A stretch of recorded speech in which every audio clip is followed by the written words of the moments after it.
오늘의 헤드라인 뉴스입니다. 이틀 연속 사상 최고치를 경신했던 뉴욕 증시가 혼조 마감했습니다. 가장 큰 이슈는 트럼프 대통령의 핵심 공약을 담은 포괄적 감세 법안 통과입니다. 하지만 이를 두고 트럼프 대통령과 일론 머스크 테슬라 CEO의 갈등이 격화되며 테슬라 주가는 급락했고 기술주 전반이 차익 실현 매물의 약세를 보였습니다. 반면 헬스케어 종목의 강세가 다우지수를 소폭 상승세로 견인했습니다. 트럼프 대통령이 상호관세 유예 연장에 선을 그으며 본격적인 관세 부과를 시사했습니다. 오는 9일부터 예정대로 각국의 상호관세를 부과하겠다고 밝힌 가운데 특히 일본산 수입품에는 최대 30에서 35% 관세를 부과할 수 있다며 비협조적인 국가를 향한 강력한 경고 메시지를 날렸습니다. 국회 법제사법위원회가 상법 개정안의 심사에 나섭니다. 이번 개정안에는 이사의 충실 의무 대상을 회사 및 주주로 확대하고 전자주주총회 도입을 의무화하는 조항을 담고 있습니다. 특히 여야가 이견을 보이고 있는 감사위원 선임 시 최대 주주 의결권 3% 제한 조항에 대한 합의 처리 여부에 시장과 재계 이목이 쏠리고 있습니다. HD현대건설기계와 HD현대인프라코어가 합병을 통해 매출 8조 원 규모의 HD건설기계로 재탄생합니다. 글로벌 경기 불확실성과 업계 경쟁 심화에 대응해 기술력과 원가 경쟁력 확보를 위한 전략적 통합입니다. 조영철 HD현대사이트솔루션 이번 합병이 대한민국 건설기계 산업의 새 이정표가 될 것이라며 글로벌 시장에서의 위상 강화에 대한 의지를 내비쳤습니다. 시청자 여러분 안녕하세요. 여러분의 성공 투자를 응원합니다. 출발 증시와이드 1부 시작합니다. 진행의 이가은입니다. 그동안 사상 최고가를 기록했었던 나스닥과 S&P 500 지수는 잠시 숨고르기에 들어가는 모습이 나타났습니다. 그리고 감세하는 상원을 통과했는데요. 51대 50으로 상원 의장을 겸하고 있는 벤스 부통령이 캐스팅 보트 역할을 하면서 상원을 통과할 수 있었습니다. 일부 수정된 내용들이 있어서 다시 하원으로 돌아가게 됐고요. 표결은 우리 시간으로 오늘 밤에 진행이 될 예정입니다. 더불어서 트럼프 대통령은 다시 한번 관세에 대해서 유예 없다라고 재차 언급을 했습니다. 일본과의 협상이 좀 쉽지는 않아 보이는데요. 관세 데드라인이 다가오는 가운데 우리 시장에서는 이런 내용을 어떻게 반영하게 될지 함께 고민해 보겠습니다. 자, 그럼 이어서 오늘 저희가 준비한 코너부터 소개해 드리도록 하겠습니다. 오늘 첫 번째 코너로는 빅애플 스탁 준비되어 있습니다. 일론 머스크 CEO는 감세안을 두고 강하게 비판의 목소리를 냈습니다. 통과하게 된다면 새로 창당하겠다라는 이야기까지 내놨는데요. 현재는 상원을 통과한 상황 속에서 어떤 내용들을 살펴봐야 되는지 잠시 후에 확인해 보시죠. 이어서 두 번째 코너로는 넥스트 트레이딩 준비되어 있습니다. 국내에서는 상법 개정안을 이번 주 안에 통과하는 것을 목표로 삼고 있고요. 여당과 야당 모두, 특히나 야당 쪽에서는 입장을 선회하는 모습까지 보이게 되면서 특히나 지주사들이 어제 강세를 보였습니다. 애프터마켓에서의 움직임도 함께 살펴보시죠. 자, 그럼 출발 증시와이드 1부 본격적으로 시작하겠습니다.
네, 첫 번째 코너 빅애플 스탁으로 이어가 보도록 하겠습니다. 오늘 도움 말씀에는 서울경제TV 윤경철 본부장 자리해 주셨습니다. 본부장님 어서 오세요. 네, 안녕하세요. 반갑습니다.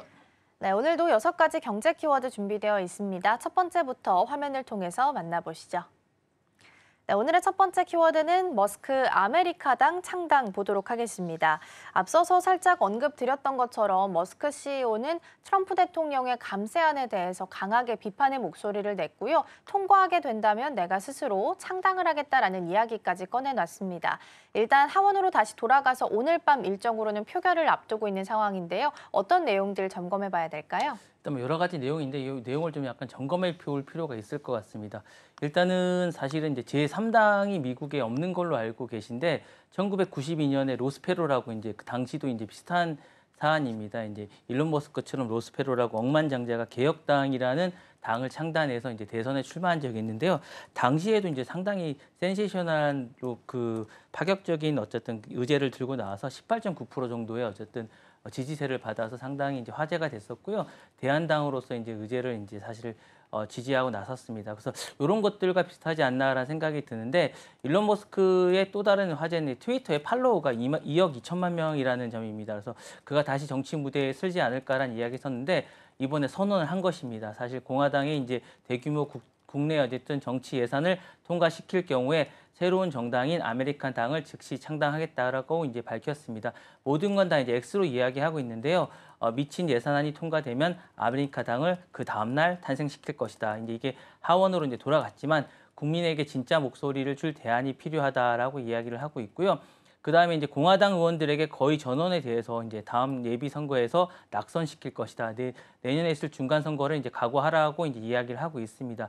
특히 하원의 이제 자유의지파인 프리덤 코커스죠. 이분에 대해서 예산 삭감파로 알려져 있는데 이분을 이제 지지하겠다라고 이야기를 하면서 이 부분에 대해서도 이제 얘기를 하자 이제 트럼프 대통령은 가만히 있지 않겠다라고 이야기했습니다. 일론 머스크가 이제 역사상 가장 많은 보조금을 받는 사람이다라고 얘기하고 있으면서 만약 보조금을 자신이 끊는다면 스페이스X라든가 위성이라든가 이제 전기차가 모두 멈출 것이라고 이제 경고를 했습니다. 이것조차 이제 좀 자신이 화가 이제 삭지 않는 듯이 얘기를 하면서 추방을 할 수 있다라고까지 이야기를 하고 있습니다. 이렇게 얘기하면서 또 다른 정부 후율 부족 이 부분을 언급하면서 지금은 일론을 잡아먹을지도 모르는 괴물이 됐다라고 이제 경고를 하고 있습니다. 그러면서 도지는 트럼프 대통령의 2기가 이제 행정부가 출범한 직후에 연방 구조의 직출 삭감을 위한 핵심 부서로 이제 했는데 이 부가 오히려 이제 그 머스크를 향한 칼날이 되고 있는 이런 셈이 아닌가라는 생각이 들고 있습니다. 그렇다면 이 두 사람이 왜 이렇게 갈등을 하고 있는지가 이제 핵심이 아닐까라는 생각이 있는데 이 법안의 대부분이 이제 머스크를 향하고 있기 때문이 아닌가.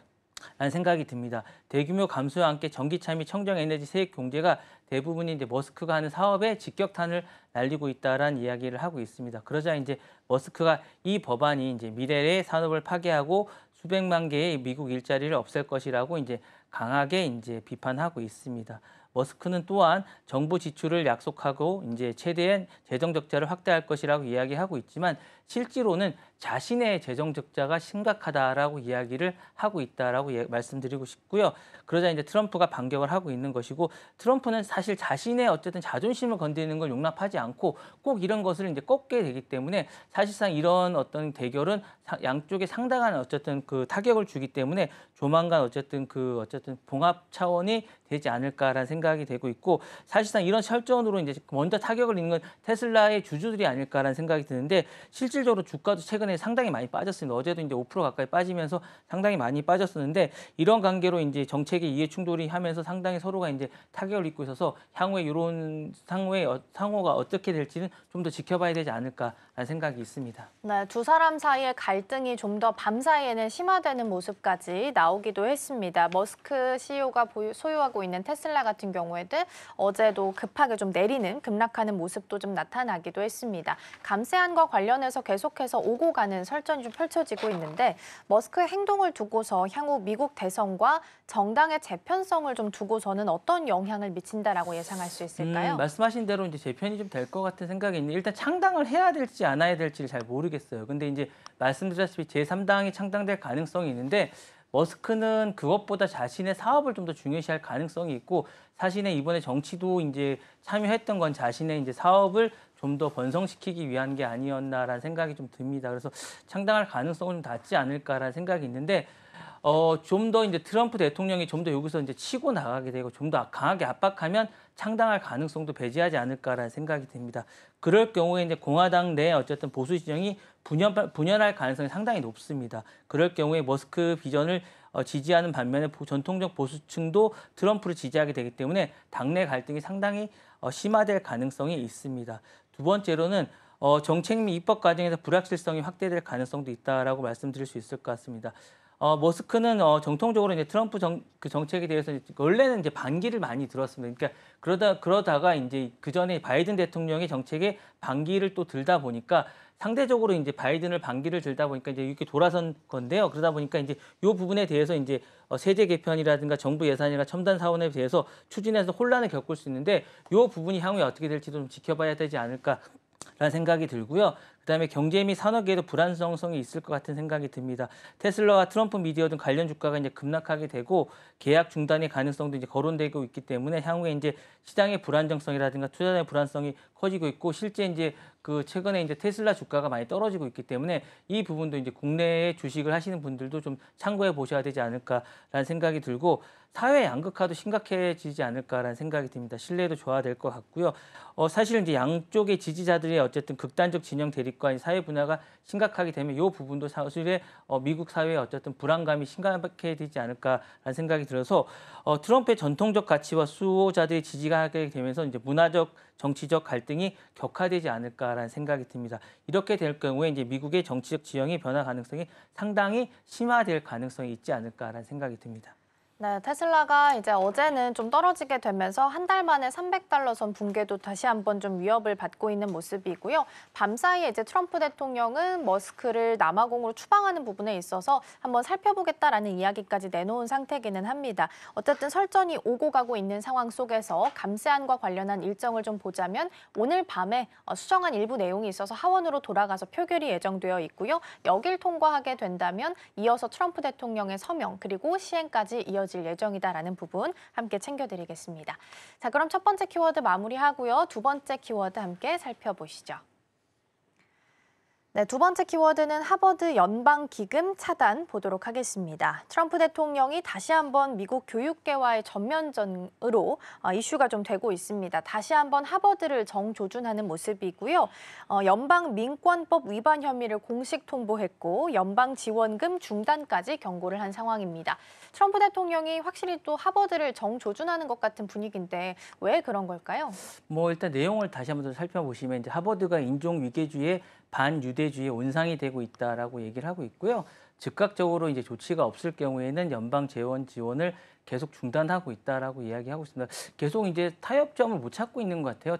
하버드가 사실은 이제 사실상 이제 자신이 백기를 들었다고 할 수 있을 것 같은데 이런 상황에서 계속 압박을 가하고 있습니다. 이제 보건복지부 민권국장까지 나서서 2023년 이후에 어쨌든 10월 이후에 하버드 내 유대계 학생들이 심각하게 그리고 광범위하게 객관적으로 불쾌한 어쨌든 괴롭힘을 당하고 있다, 이지미를 당하고 있다고 하고 얘기하고 있는 거죠. 그래서 이런 부분에 대해서는 하버드는 그런 게 전혀 아니다라고 이야기하고 있지만 먹혀들고 있지 않고 있습니다. 그래서 이런 부분에 대해서 이미 하버드는 수십억 달러의 연방 지원금이 연구 자금이 끊긴 상태입니다. 그리고 이제 국제 학생 입학도 제약을 받고 있기 때문에 상당히 재정적으로 어려움을 겪고 있습니다. 사실 이번 조치는 이제 트럼프 대통령이 작심하고 추진 중인 대학 개혁의 일환이기도 합니다. 그래서 같은 날 어쨌든 컬럼비아 대학도 유사한 비판을 받고 있고 버지니아 대학도 사실은 총장까지 사퇴 압박을 받고 물러난 상태라고 할 수 있을 것 같은데요. 이런 부분에 대해서 이제 트럼프 대통령은 SNS를 통해서 하버드와의 합의가 성사된다면 역사적인 날이 될 것이라고 하면서 이제 만족감을 나타내기도 했는데 하버드는 사실 이 부분에 대해서 상당수가 이제 오해가 있다라고 이야기를 하고 있지만 전혀 이제 받아들여지지 않고 있다라고 할 수 있을 것 같은데 이것이 시사하는 건 이런 것 같아요. 정치권이나 명문대학의 정면적으로 충돌이 격화되고 있는 게 아닌가라는 생각이 듭니다. 하버드는 전혀 자신들이 무심하지 않고 있다라고 다만 평등하게 하고 있다라고 이야기하고 있습니다. 그러니까 저희 자신들은 팔레스타인이나 유대계 쪽이나 뭐 이런 쪽에 둘 다 평등하게 하고 있다. 한쪽을 더 치우쳐서 하지 않고 있다라고 하지만 주장하고 있는 건 이런 것 같아요. 이제 트럼프 대통령은 유대계 쪽을 좀 더 우대하라고 이야기하고 있지만 다만 그걸 받아들일 수 없다라고 이야기하고 있는 게 아닌가라는 생각이 들고 두 번째로는 연방 자금에 대한 위협은 사실은 대학에 대한 자율성을 어쨌든 위협하고 있는 것이다라고 이야기하고 있습니다. 돈으로 대학의 자율성을 위협하는 것은 사실은 민주주의에 대한 훼손이라고 이야기를 하고 있기 때문에 이 부분은 사실상 대학에 대해서 사형 선고에 대한 그 어떤 선고나 다름이 없기 때문에 이 부분은 고려해달라고 이야기를 하고 있습니다. 그래서 이 부분에 대한 것이고요. 그 다음에 최근에 이제 들고 나온 건 민권 타이틀 5라는 그 법에 대한 것이기 때문에 이 부분에 대해서 왜 유대계 학생들만 적용을 받느냐라고 이제 반론을 제기하고 있습니다. 이건 팔레스타인이나 다른 유색 인종에 대한 것들도 다 적용을 받아야 되는데 왜 이 유대계 쪽만 받아야 되는지에 대해서도 이제 의문을 제기하고 있습니다. 향후에 이 부분은 법적인 문제도 이제 불러일으킬 가능성이 있기 때문에 쟁점이 되지 않을까라는 생각이 들어서 강력한 연방 정부의 개혁과 재정 압박은 미국 대학에 대해서 향후에 이제 문제가 되지 않을까라는 생각이 들어서 좀 더 지켜봐야 되지 않을까라는 생각이 들고요.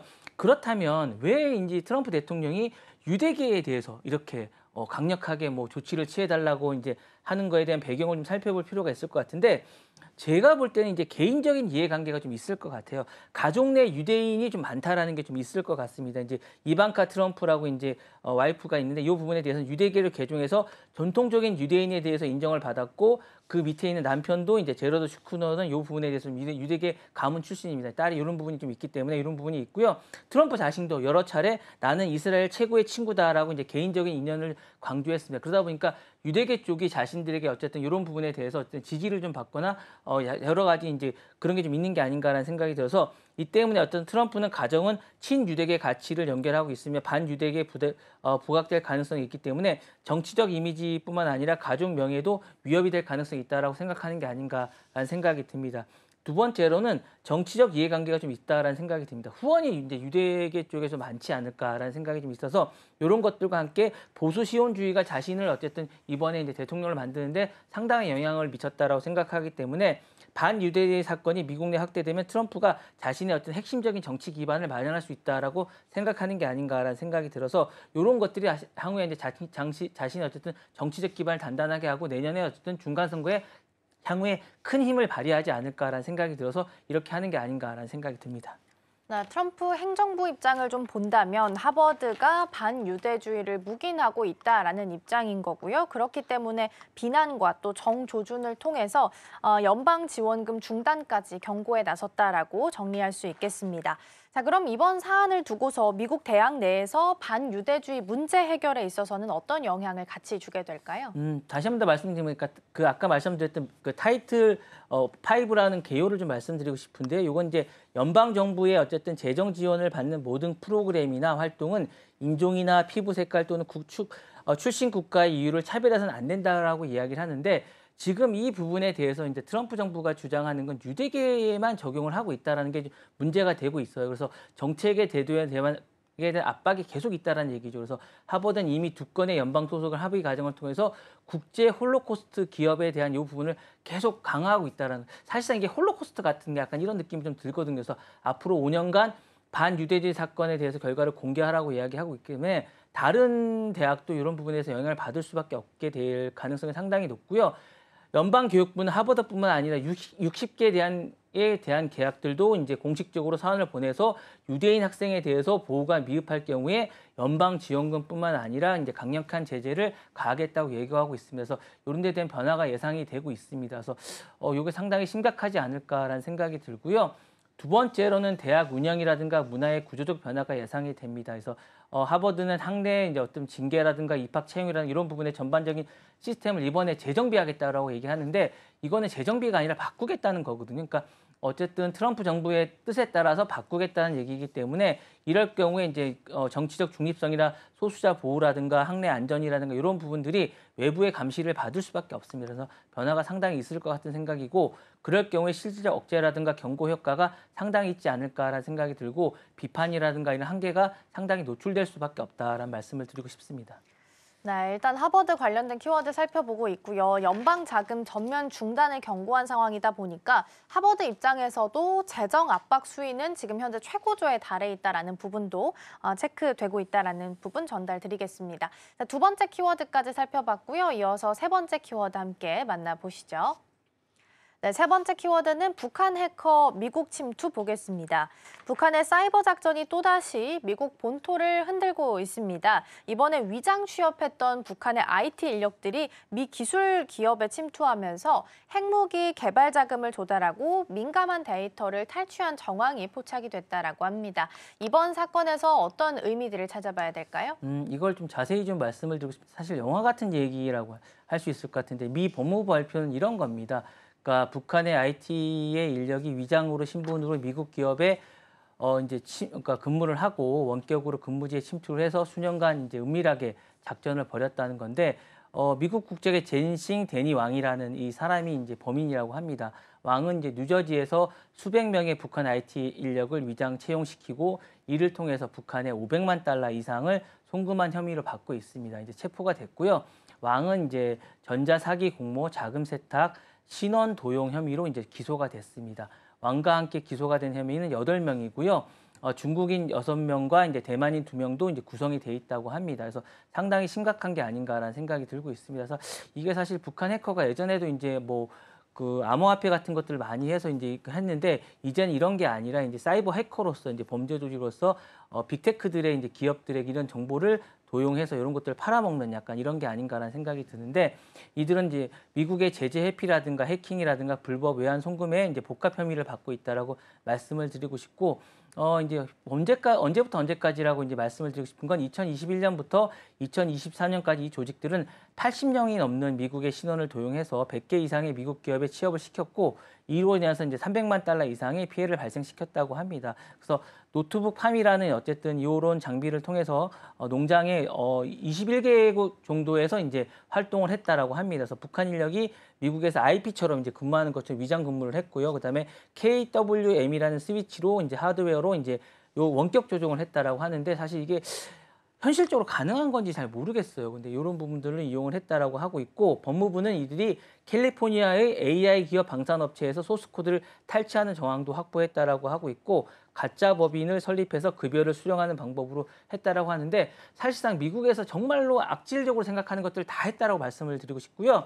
이와 함께 북한 국적자 5명도 가상자산 해킹 혐의로 별도로 기소가 됐다라고 해요. 그래서 이들은 이제 90만 달러를 이제 암호화폐를 해킹한 것으로 이제 혐의를 받고 있으면서 상당히 이제 문제가 되고 있다라고 말씀을 드리고 싶고 이런 것들이 계속 이제 문제가 돼서 이제 하고 있습니다. 그래서 이번에 시사하는 거는 북한이 지속적으로 계속 위협이 되고 있다라고 얘기하고 있고 사이버 작전이 단순한 해킹을 넘어서 이제 미국 사회에서 조직적, 산업적 구조로 이제 진화하고 있다라는 걸 보여주는 게 아닌가라는 생각이 되고 있고 미국 내 공범 네트워크가 계속 존재하고 있다라는 걸 다시 한 번 더 이제 입증하고 있는 게 아닌가라는 생각이 듭니다. 그래서 북한 내 어쨌든 대미 작전이 내부 협력 없이는 불가능하다는 걸 증명하면서 국가안보의 사각지대가 존재한다는 걸 또 보여준다라고 말씀드리고 싶고요.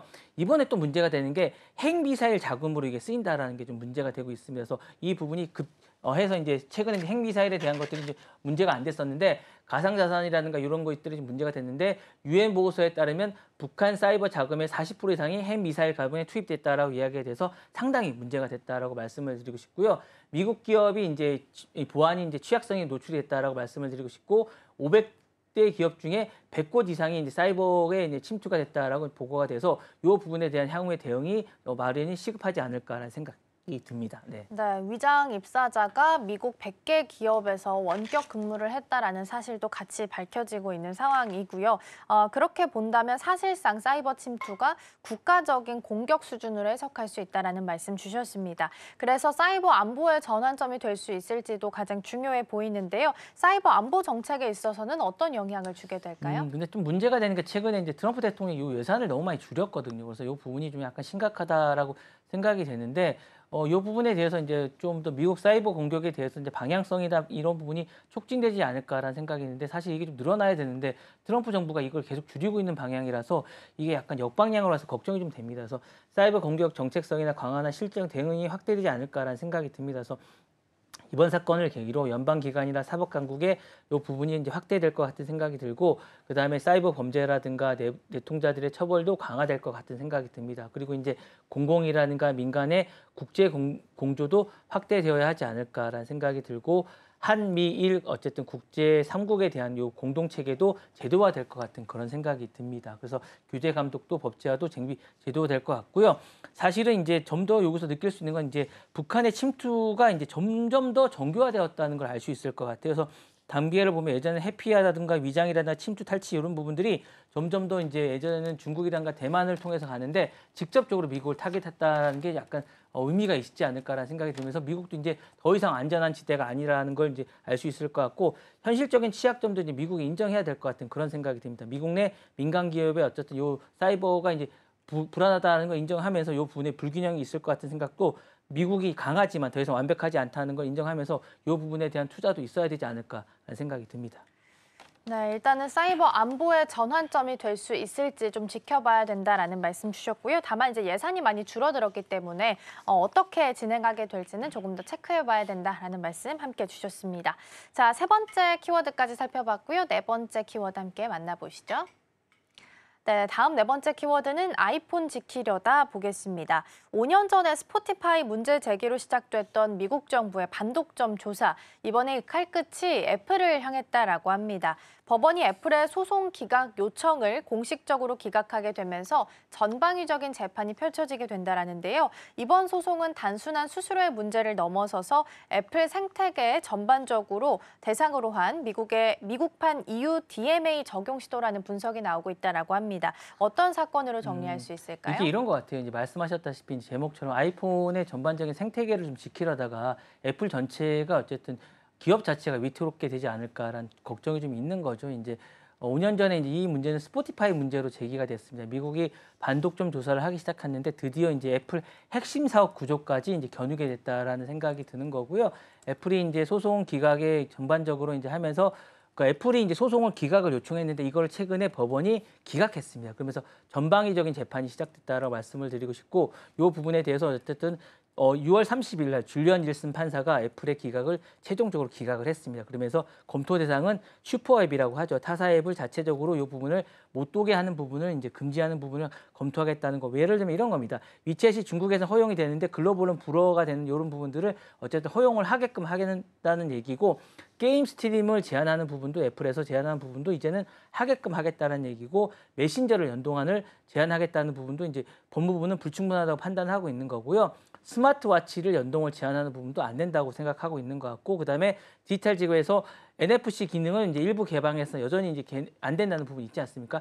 그러니까 지금 애플 이런 부분들 이제 삼성페이 같은 건 되지만 애플페이 같은 게 안 되는 이런 부분들도 이제 제한을 검토해 보겠다고 이제 생각하고 있는 거죠. 이런 부분들을 전반적으로 좀 문제가 있다라고 좀 생각하고 있는 것 같아서 이 부분을 다 검토해 보겠다라고 생각하고 있는 것 같아서 이 부분이 향후에 이제 어떻게 될지는 심각하지 않을까라는 생각이 들고요. 이 부분이 만약에 이제 법무부에서 이제 제안한 것들이 이제 법원에서 어떻게 판단하냐에 따라서 애플 자체에 상당한 어떤 반독점이라는 이런 판단이 될 경우엔 애플 사업 자체가 상당히 심각한 위기를 맞지 않을까라는 생각이 들고 월드 가드라고 하죠. 이제 상당히 그동안 막았던 것이 생태계 독점 모델이 종말을 예고하지 않을까라는 생각이 듭니다.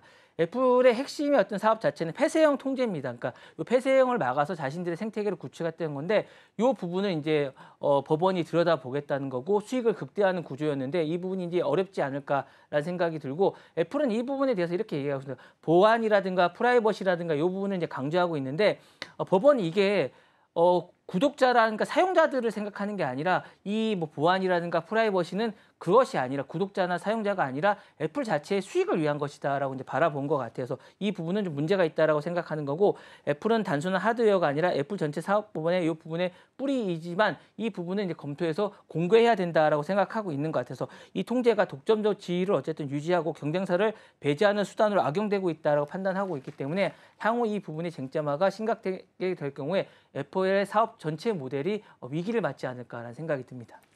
네, 애플 폐쇄형 통제에 대한 생태계 보호 문제 검토에 대해서 언급을 좀 주셨고요. 미국 또한 EU랑 비슷하게 DMA와 유사한 규제 프레임을 시도하는 것일 수도 있겠다라고 지적을 좀 주셨습니다.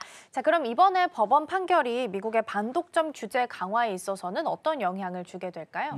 어쨌든 반독점 규제에 어쨌든 실질적으로 이제 변화가 좀 있지 않을까라는 생각이 들어요. 이제 애플이 그동안에는 많은 이런 독점적인 어떤 이런 부분에 대해서 자신들에게 생태계를 구축하고 이제 어쨌든 프라이버시를 보호한다는 이유로 상당히 잘 나갔었는데 이게 어쨌든 이번에 대해서 제기한 문제가 심리가 가능해졌기 때문에 이는 이제 어쨌든 이 판결에 따라서 애플뿐만 아니라 향후에 이제 구글이라든가 아마존이나 메타라든가 다른 규제에도 강력한 선례로 작용할 가능성이 있기 때문에 이게 어쨌든 반독점 규제의 실질적인 강화 신호가 되지 않을까라는 생각이 들고요.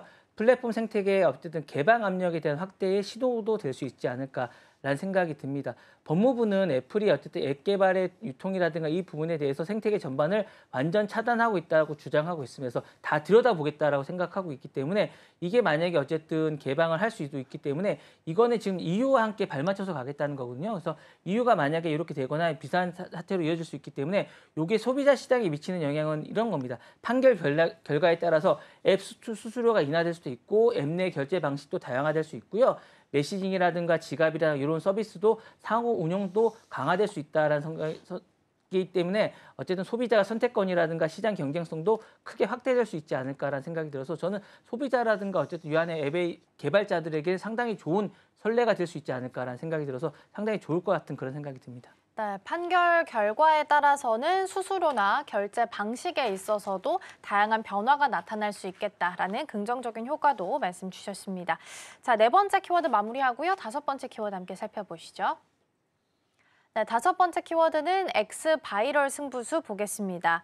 과거 바이럴 제품으로 이름을 떨쳤던 실리콘밸리의 스타 창업자인 니키타 비어가 이제 X로 같이 합류를 하게 됐습니다. 신임 제품 총괄로 일론 머스크 CEO가 니키타 비어를 영입한다라는 소식이 보도가 됐는데요. 이번 영입이 시사하는 바는 어떤 부분들이 있을까요? 최근에 이제 X가 광고 수익이나 이런 것들이 인수한 이후에 이제 광고주가 많이 이탈을 했어요. 물론 이제 그 트럼프와의 관계가 좋을 때는 광고주들이 많이 있었는데 트럼프와 관계가 이제 나빠지면서 이제 광고주가 많이 이탈하고 정치적으로 이제 하면서 브랜드 리스크도 많이 직면했습니다. 혐오 발언이라든가 극우 계정 확대라든가 콘텐츠 검열의 완화를 하면서 기업들이 광고를 중단을 많이 했습니다. 이에 따라서 광고 수익이 많이 급감을 했고요. X의 기존 수익 모델 붕괴가 위기에 많이 취했죠. 그래서 이거를 극복하기 위한 게 아닌가라는 생각이 들어서 이분이 사실 이제 바이럴 마케팅 전문가입니다. 그러다 보니까 이분을 통해서 기존 TV에 어쨌든 광고 대안을 만드는 밈 주도의 어쨌든 콘텐츠 시스템을 많이 설계를 했거든요. 그래서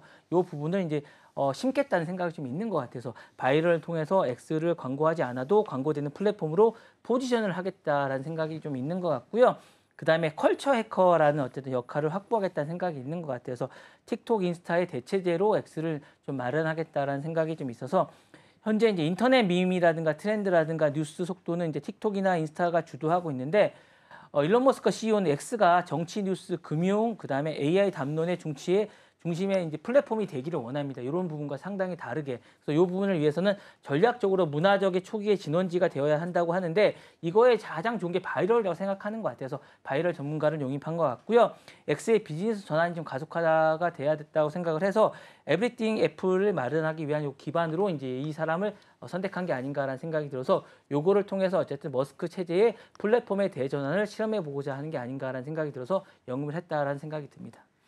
네, 일론 머스크가 운영하고 있는 X의 신임 제품 총괄로 연쇄 창업자인 니키타 비어를 임명했다라는 부분 살펴보고 있습니다. 이를 통해서 X도 다시 한번 도약할 수 있을 만한 일이 펼쳐질 수 있을지도 좀 기대가 되는데요.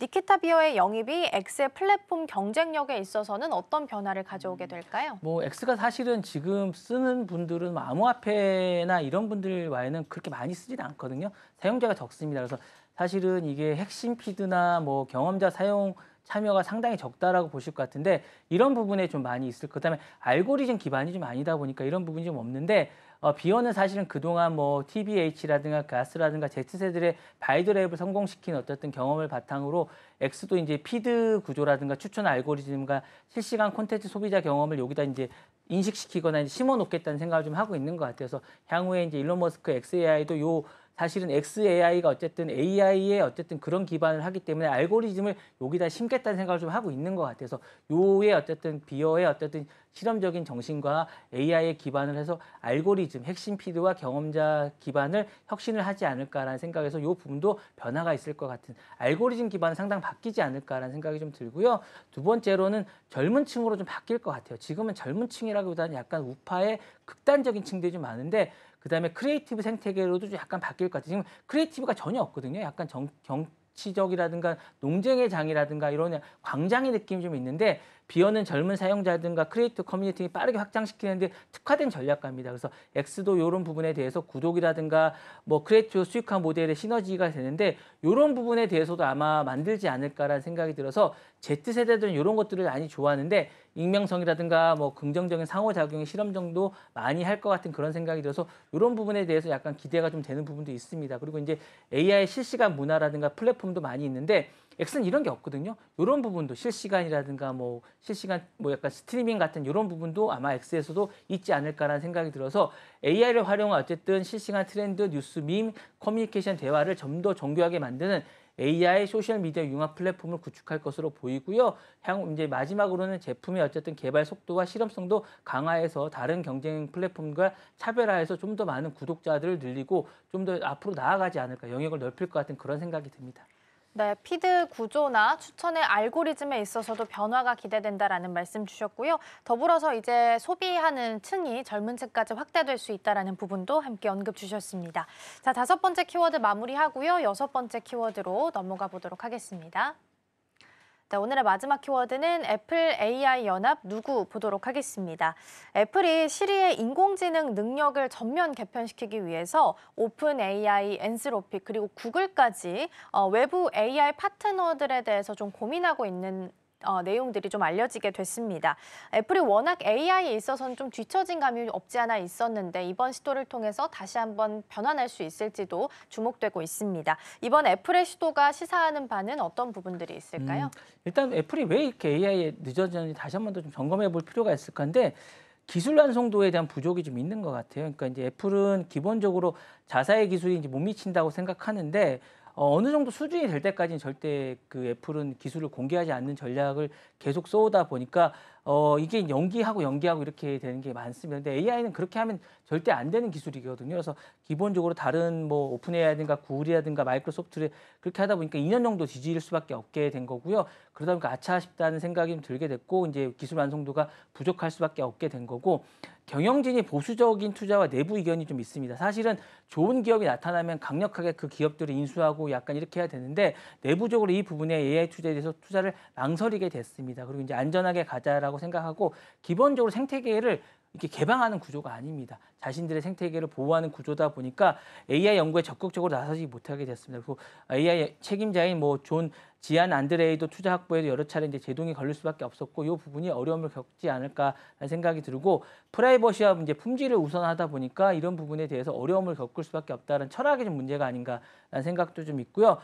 산업 전반에 대한 기술 미성숙이 또 향후에 계속 이슈로 남아서 이 부분이 어려움을 겪었다라고 말씀을 드리고 싶고요. 그래서 이제 내부의 AI 개발과 한계가 계속 지연이 되었고 이 부분이 이제 경쟁 사회 확대로 됐고 사용자 경험과 혁신이 이제 어쨌든 확보가 필요하다라고 생각을 해서 이제 한계를 인정하게 된 겁니다. 그래서 이제 손을 잡게 됐고 특히 생성 AI 경쟁에서 경쟁사로 벌어지면서 이제 후발의 비판을 어려운 측면에서 시장 압박에 대한 실용에 대한 전환이 필요하게 돼서 이제 유연성을 발휘하게 된 거죠. 그래서 이제 지금은 세 군데와 다 손을 잡게 됐는데 지금은 이제 엔트로픽이 가장 이제 1순위로 이제 하게 됩니다. 그래서 이 부분에 대해서 이제 향후에 누구와 손을 잡을지는 좀 더 지켜봐야 될 거고요. 근데 이제 최근에 이제 엔트로픽 쪽에서 연간 10억 달러 이상의 루픈 라이센스를 요구하고 있어서 누구와 손을 잡을지는 향후에 잘 모르겠습니다. 그래서 이 부분을 좀 더 지켜봐야 될 것 같고요. 무엇보다 지금은 투자자 신뢰가 회복이 되기 때문에 빠른 시일내에 누가 손을 잡아서 이제 AI 시장에 진입하는 게 급선무가 아닐까라는 생각이 듭니다. 네, 예전에 WWDC에서 시리를 미공개하면서 품질과 관련해서 기준 미달에 대해서 시인한 바가 있었는데요. 이걸 좀 다시 한번 변환하기 위해서 새로운 시도를 좀 보이고 있는 것 같습니다. 그리고 외부의 AI 파트너들을 좀 선택하고자 하는데 그런 이유를 어디서 좀 찾아볼 수 있을까요? 일단은 주가 때문인 것 같아요. 주가가 지금 어쨌든 AI를 하겠다고 해서 약간 좀 뛰고 그다음에 자신들의 이제 시총에서 이제 밀려나지 않았습니까? 사실은 지금 AI를 하지 않으면 시총이 떨어질 수밖에 없어요. 엔비디아도 시총 1위를 하게 된 건 AI 때문이거든요. 전반적으로 AI를 하지 않는 기업은 떨어질 수밖에 없으면서 자체 AI 기술 한계와 시장의 압박이 있지 않았을까라는 생각이 들고 실제 애플은 시리를 대대적으로 업그레이드를 말씀다시피 했지만 사실은 2025년 4월에도 연기를 했었고 내부적으로 이제 대형 언어 모델 개발에 어려움을 겪고 있습니다. 말은 안 하고 있지만 상당히 어려움을 겪고 있기 때문에 기술력과 제품 완성도에 지치고 있다는 위기감이 커지고 있기 때문에 이 부분에 대해서 대해서 이제 어려움을 겪고 있고 주가를 끌어올려야 된다는 그리고 이제 팀쿡 CEO도 이 부분에 대해서 상당히 어려움을 겪고 있기 때문에 자신에 대해서 위기감을 느껴서 이런 부분을 선택을 한 게 아닌가라는 생각이 들고 빠른 품질 개선과 실용적 전략 전환에서는 누가 손을 잡는 거가 최고예요. 그리고 누구를 인수하겠는데 지금 시장에 나와 있는 기업들은 인수할 기업이 별로 없어요. 그러다 보니까 이미 나와 있는 기업과 M&A를 통해서 이제 하는 게 가장 좋다라고 생각하는 것 같고요. 세 번째는 비용 절감과 책임 분산입니다. 실제로 AI 책임자에게 파트너를 전가하는 그 전략도 이제 나오고 있지만 AI가 사용하는 발생자 중에 이런 부분에 책임을 분산할 수 있기 때문에 새로운 부분을 자신들이 개발해서 이제 어떤 책임을 자신들이 떠안는 것보다 이미 나와 있는 기업들에게 이제 AI에 대한 책임이나 이런 부분들을 주는 게 좋기 때문에 이런 기업들 선택하는 게 낫지 않을까라는 생각도 들어서 이제 이런 부분에 비용을 좀 절감하고 이제 책임을 분산하는 게 아닌가라는 생각이 좀 들고 마지막으로는 내부 기술과 외부 협력을 병행하는 것도 한 방법이 아닐까라는 생각이 들면서 최고의 AI 파트너가 선점 효과를 누리면서 향후에 다시 한 번 더 시총 1위를 누리겠다는 전략을 구사하지 않을까라는 생각이 듭니다. 네, 시리 개편을 실패하고 나서 새로운 방안을 좀 강구하고 있는 것 같고요. 외부 AI 파트너를 고려하고 있다라는 기사들 보도가 되고 있습니다. 이에 대해서는 주가를 좀 올리려는 부양 차원, 더불어서 비용 절감과 책임 분산 효과가 있을 수 있다라는 말씀 주셨습니다. 참고해 보시기 바랍니다. 자, 오늘도 경제 키워드 6가지 살펴봤습니다. 본부장님과는 여기서 인사 나누겠습니다. 오늘 말씀 고맙습니다. 네, 감사합니다.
어제 정규장 마감 이후 시장은 어떤 흐름을 보였을까요? 애프터마켓에서 유독 눈에 띄었던 종목들 오늘 장에 어떤 힌트 줄 수 있을지 함께 살펴보시죠.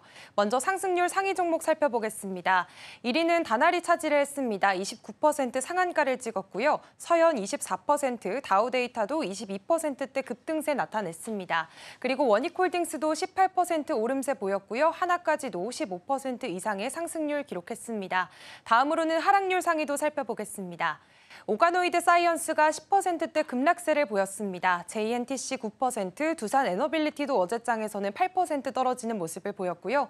두산 7.62%, 원일 T&I도 6.91%가량 하락을 했습니다. 애프터마켓에서 투자자들의 시선이 향했던 종목들, 그 이슈 자세히 살펴보겠습니다. 넥스트 트레이딩 지금 시작합니다.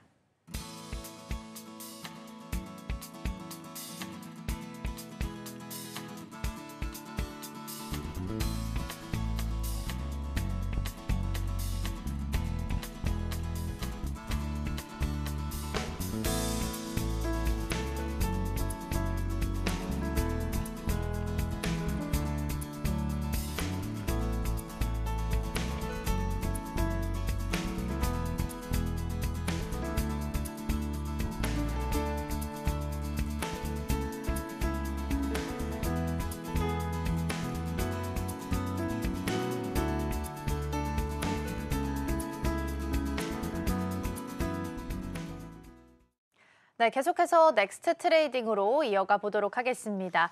첫 번째 종목으로는 한화부터 살펴보겠습니다. 어제 정규장에서도 가장 눈에 띄는 종목 중에 하나가 지주사, 그중에서도 한화였습니다. 애프터마켓에서도 추가적인 움직임 15%나 가져갔습니다. 일단 이번 상승 어떤 배경부터 살펴봐야 될까요? 네, 우선 이번 상승은 정치권의 입장 변화가 직접적인 계기가 됐습니다. 아무래도 그동안 상법 개정에 반대해왔던 국민의힘이 갑작스럽게 전향적으로 검토하겠다는 입장을 밝히면서 시장의 지배구조 개편에 대한 기대감이 급격히 확산이 된 건데요. 특히 이번 상법 개정안에는 이사의 충실 의무를 회사 및 주주로 확대하는 내용이 담겨 있습니다. 이게 통과되면 그동안 저평가받아온 지주사들이 주주 가치 중심으로 재평가를 받을 수 있다는 기대감이 커졌는데요. 하나는 대표적인 지주사입니다. 그만큼 상법 개정안의 영향을 직접적으로 받을 수 있는 구조기 때문에 시장에서는 반응이 더 컸던 것으로 보입니다. 어제 HS 효성 같은 경우에는 상한가, 또 SK, LS, LG, CJ 같은 다른 지주사들도 줄줄이 상승을 하면서 지주사 전반에 매수세가 몰린 흐름이었고요. 하나는 또 방산이나 에너지, 금융, 자회사들을 모두 거느린 복합 지주사기도 해서 단순히 지배구조 기대감뿐만 아니라 자회사 실적에 대한 재평가 기대까지 함께 반영이 된 것으로 보입니다. 그러게요. 일단은 지주사 관련해서 종목들이 좀 시세를 보이고 있긴 합니다. 상법 개정안은 3일, 4일 이번 주 안에는 무조건 통과를 시키겠다라는 게 여야의 합치된 의견이다 보니까 특히나 관심을 좀 많이 받고 있는 것 같습니다. 지주사 전반적으로 사실 너무 많이 올라온 감도 없지 않아 있어서 2차 상승 랠리에 대해서는 살짝 의문이 좀 드실 것 같아요. 어떻게 좀 평가하고 있을까요? 네, 그래도 증권가에서는 이번 이슈를 단순한 단기 이벤트로 보지는 않고 있습니다. 박종렬 흥국증권연구원은 1차 랠리는 지주사들이 전반적으로 다 같이 오른 구간이었다면 이제는 주주 환원 여력이나 실적 기반이 있는 기업을 중심으로 옥석 가리기가 시작될 거다라고 분석을 했고요. NH투자증권은 중소형 지주사들은 이번 급등장에서 상대적으로 덜 올랐기 때문에 집중투표제나 감사위원 분리선출 같은 이런 세부 개정안이 실제로 통과가 된다면 후속 상승 여력이 있다고 내다봤습니다. 특히 중요한 건 이번 이슈가 정치권의 입장 변화에서 비롯됐다는 점일 텐데요. 그동안 상법 개정에 부정적이었던 국민의힘이 입장을 바꿔서 이렇게 전향적으로 검토하겠다고 밝힌 건 시장에서도 꽤나 이례적으로 받아들이고 있습니다. 그래서 이번 기대감은 단순한 테마성 흐름보다는 실제 법안 통과 가능성과 정책 변화에 대한 구조적인 재평가 흐름일 수도 있다는 시각도 커지고 있습니다. 네, 지주사들에 대해서는 긍정적인 이야기가 많이 나오고 있긴 합니다. 그리고 상법 개정안이 일단 1차 랠리를 좀 시작한 바가 있는데 시간이 좀 많이 걸리는 법안이다 보니까 좀 더 장기적인, 중장기적인 스탠스가 필요하다라는 의견도 나오고 있으니까 참고해 보시면 좋겠습니다.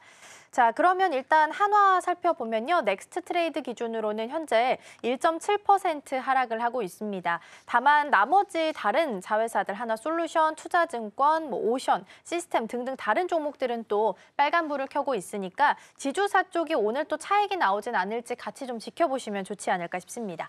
자, 그럼 두 번째 종목 넘어가겠습니다. 이번에는 이마트 살펴보겠습니다.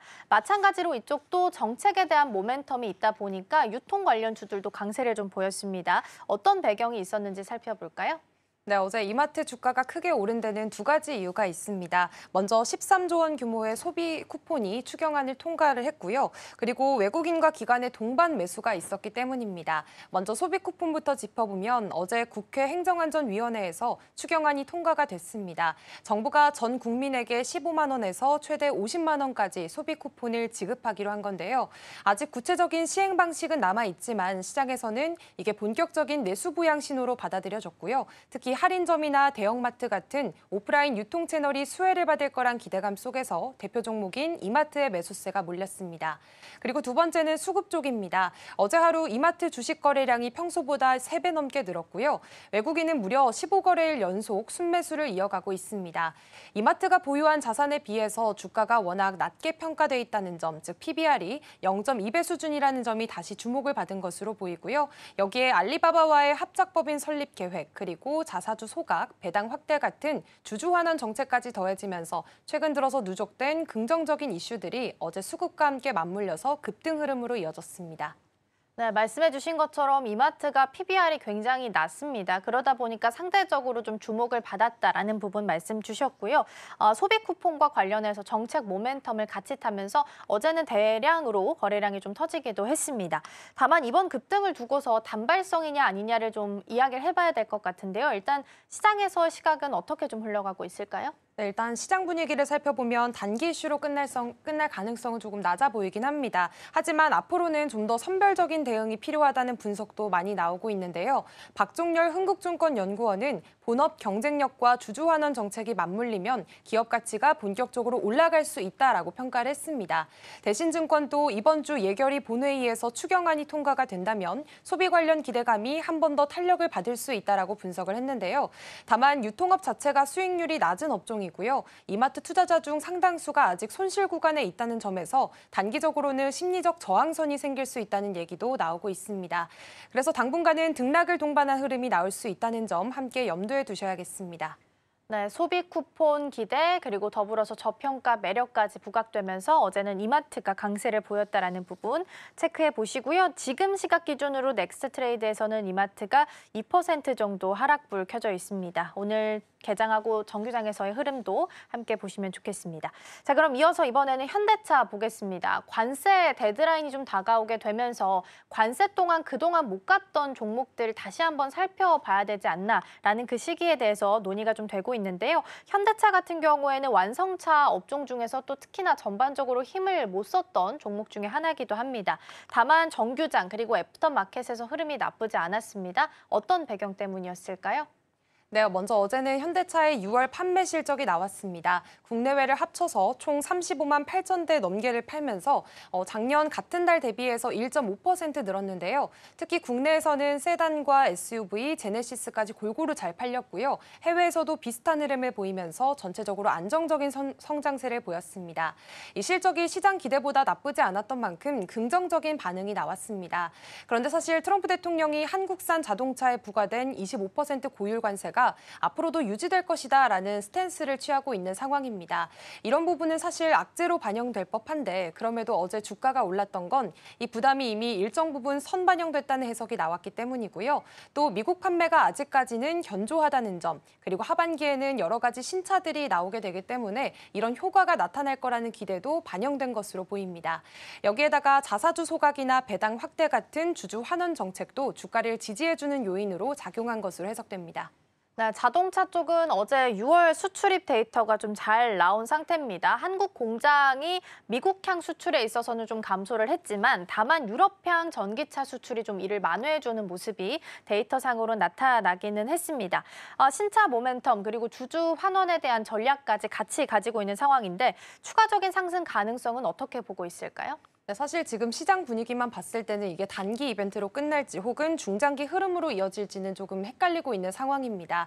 그래도 당분간은 기대감이 유지될 거라는 분석이 우세한 상황인데요. 현대차는 이미 자사주 매입과 소각을 포함해서 3년간 4조 원 규모의 주주 환원 계획을 밝힌 상태고요. 최소 배당금 정책도 계속 이어가고 있어서 이런 부분들이 실적 부담을 어느 정도 덜어주는 역할을 하고 있습니다. 게다가 상법 개정안 같은 이슈가 실제로 통과가 된다면 지주사 할인 해소 같은 재평가 요소도 기대를 해볼 수가 있겠고요.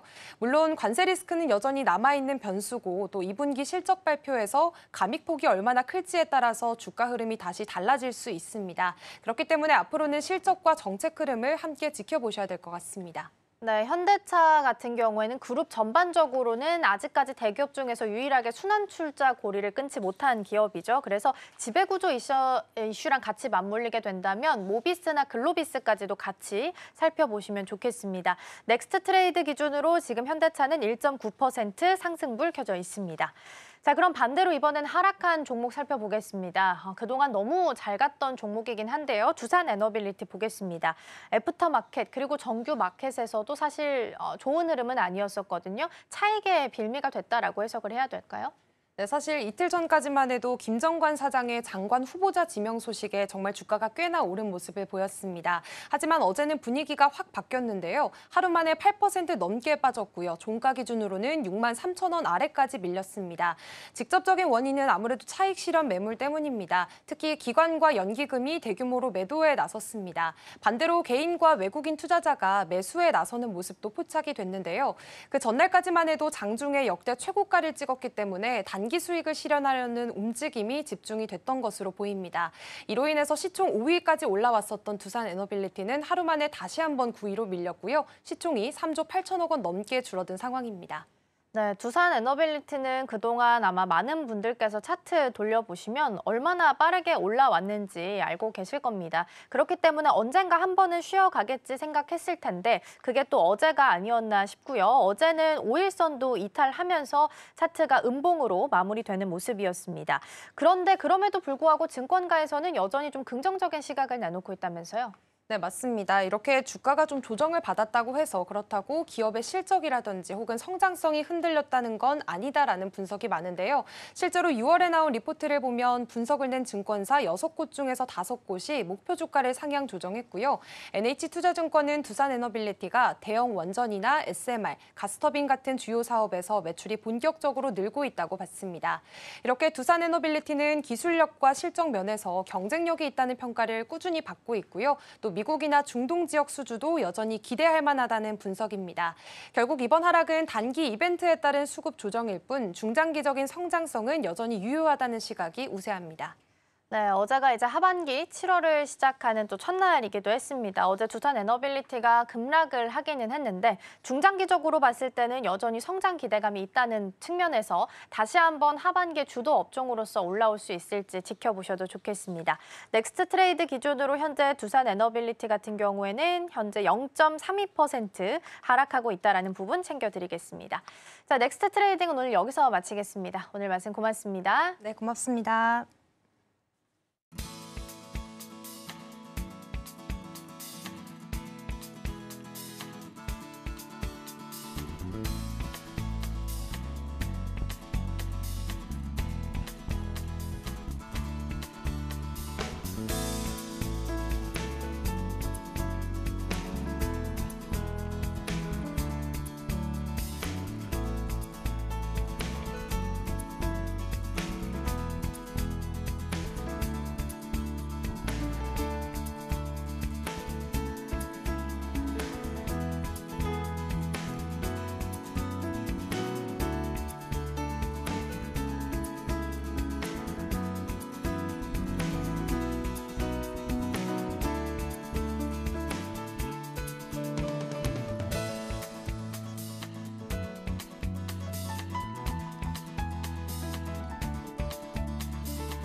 전일장 이슈와 오늘장 분위기 짚어보겠습니다. 개장까지 4분 남은 시점 스탁포인트 시작하겠습니다. SCB 공대원 전문가와 함께합니다. 어서 오십시오.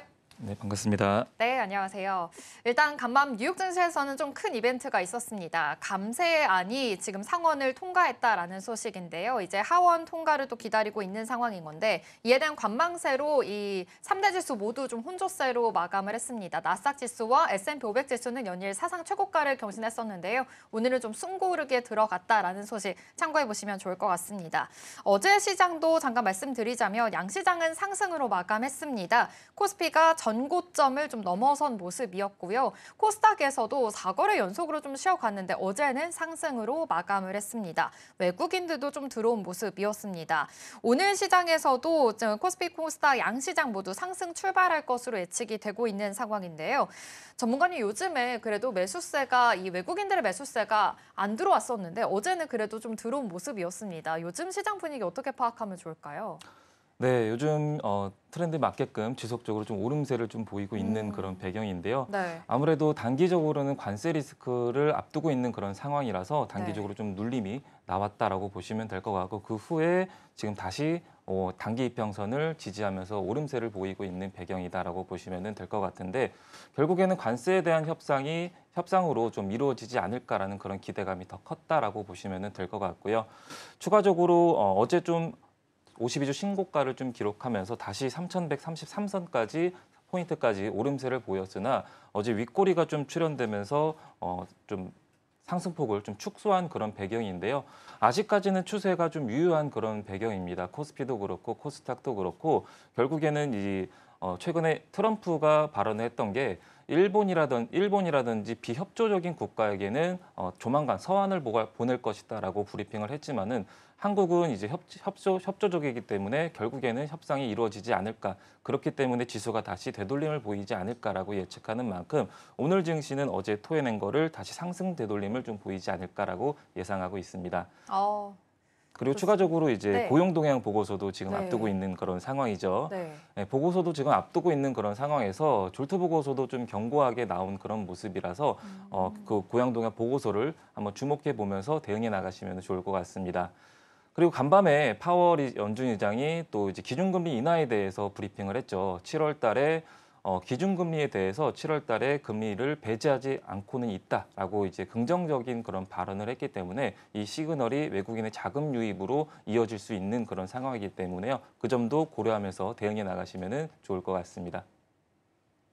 네, 외국인들의 자금 유입이 또 될 수 있으니까 이 점도 유의해 보시고요. 지금 7월 8일 상호관세 유예 시한이 또 코앞으로 다가온 만큼 계속해서 이 관세에 대한 불확실성이 커지고 있습니다. 또 트럼프 대통령이 시한을 보낼 것이다라고 이야기하면서 어떠한 내용들이 지금 모멘텀으로 작용할지 계속해서 좀 지켜보셔야 될 것 같은데요. 간밤 뉴욕 증시에서는 그래도 혼조세인 보인 만큼 오늘 우리 시장에서는 어떻게 출발하게 될지 잠시 후에 자세하게 지켜보도록 하겠습니다.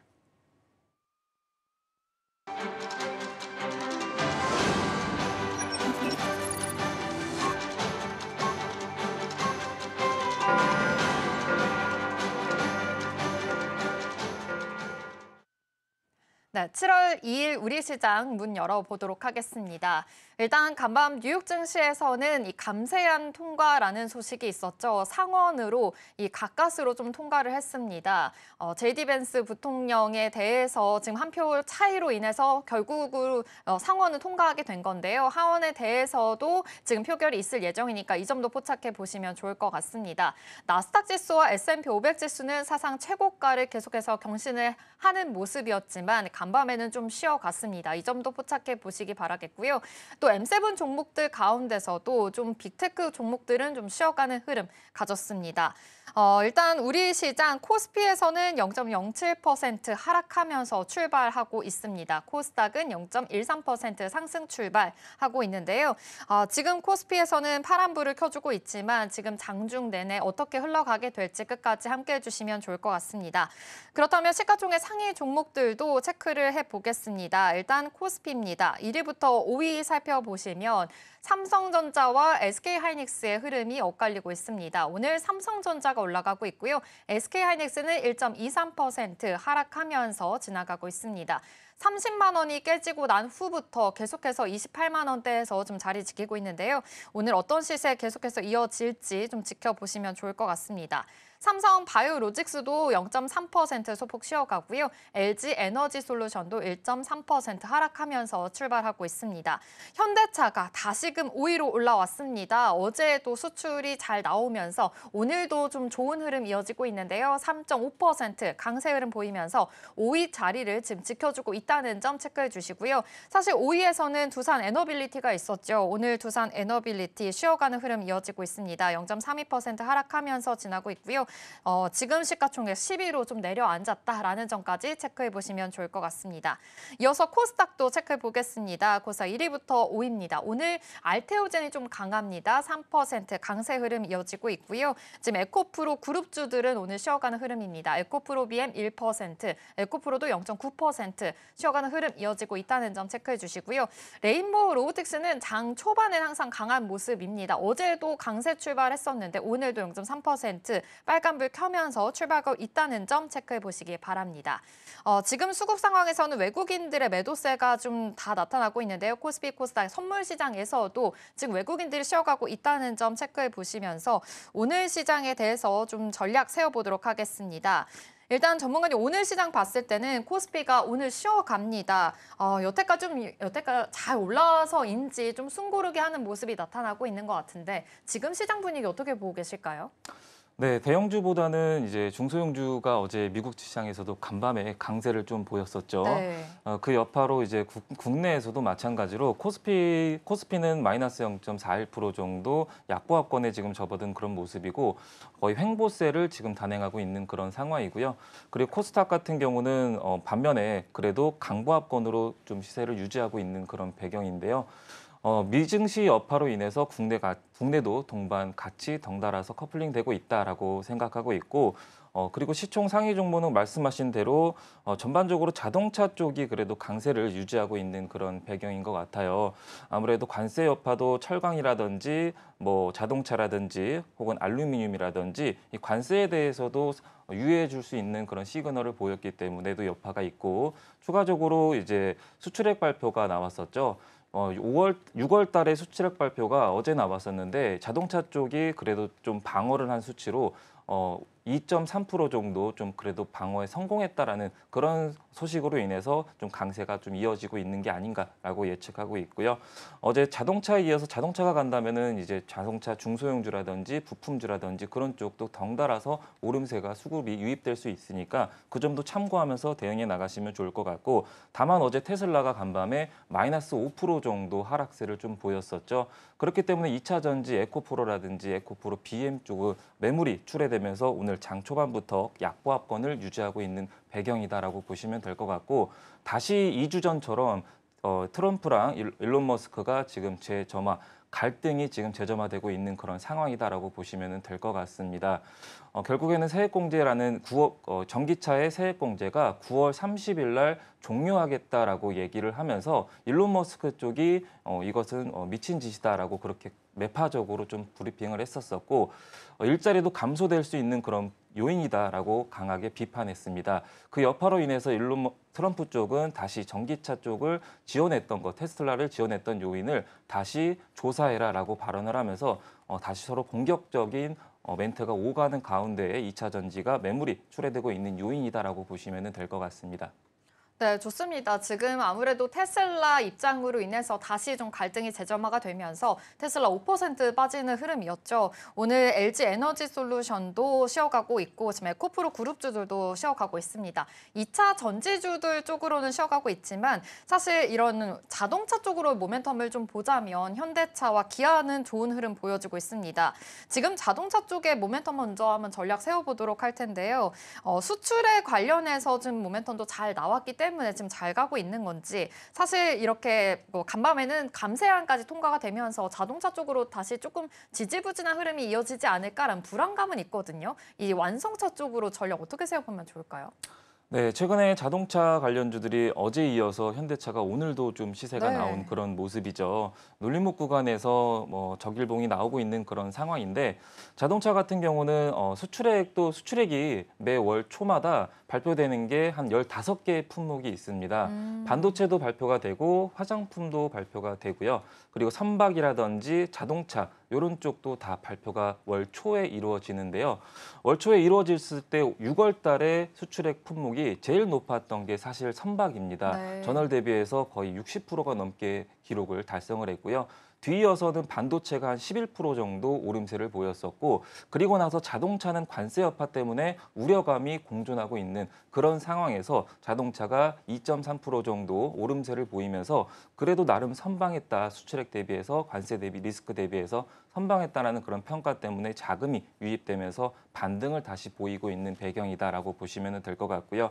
앞으로는 이제 상호관세에서 자동차 품목이 적용이 되는지 혹은 유예가 되는지 그 여부에 따라서 더 추가적인 탄력을 받을 수가 있는 그런 상황이다라고 보시면 될 것 같습니다. 네, 일단 자동차 쪽으로 잘 나왔는데 더 잘 나온 거는 선박이다라고 말씀을 해주셨습니다. 안 그래도 지금 조선 쪽으로 계속해서 주도주로 모멘텀이 있는 상황인 건데 지금 오늘 조선 쪽은 다소 숨고르게 하고 있습니다. 한국 조선해양도 1% 하락하고 있고요. 하나오션은 소폭 상승했습니다. 0.1% 상승불 켜주고 있는데요. 그럼 이럴 때 조선주들 아직 없으신 투자자분들은 이럴 때 담아가도 괜찮은지 아직 주도주로서 유효한지도 좀 궁금하거든요.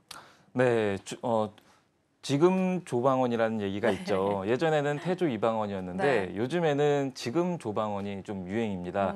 지금은 지는 지주사, 지주사. 네, 그리고 금융. 금은 금융주, 네. 그리고 조는 조선주, 네. 그리고 방은 방산. 방산주, 그리고 원은 원전주인데요. 이 주도주 섹터 안에서 눌림을 준다면은 다시 반등할 영향이 있다라고 보시면 될 것 같고요. 그만큼 결국에는 알래스카 프로젝트를 진행할 예정이고 진행하게 되면서 한국은 협상을 하면서 자동차 품목을 꺼내들지 않을까 있다라고 예상을 하고 있고 알래스카 프로젝트가 협상이 이루어지면은 결국에는 운반하면서 수혜를 볼 수 있는 업종은 조선주다라고 예측이 되고 있기 때문에요. 조선주는 지속적으로 볼 필요성이 있다라고 보시면 될 것 같고 지금 단기적으로는 6월 17일 날 고점 형성하고 나서 전반적으로 한 10거래일 정도는 눌림 구간에 있는 그런 상황 속에서 추세적으로는 아직까지도 저점과 고점을 높이고 있는 우상향 국면에 있는 그런 종목들이 굉장히 대다수기 때문에 그런 종목들을 선별해서 접근한다면은 그러면은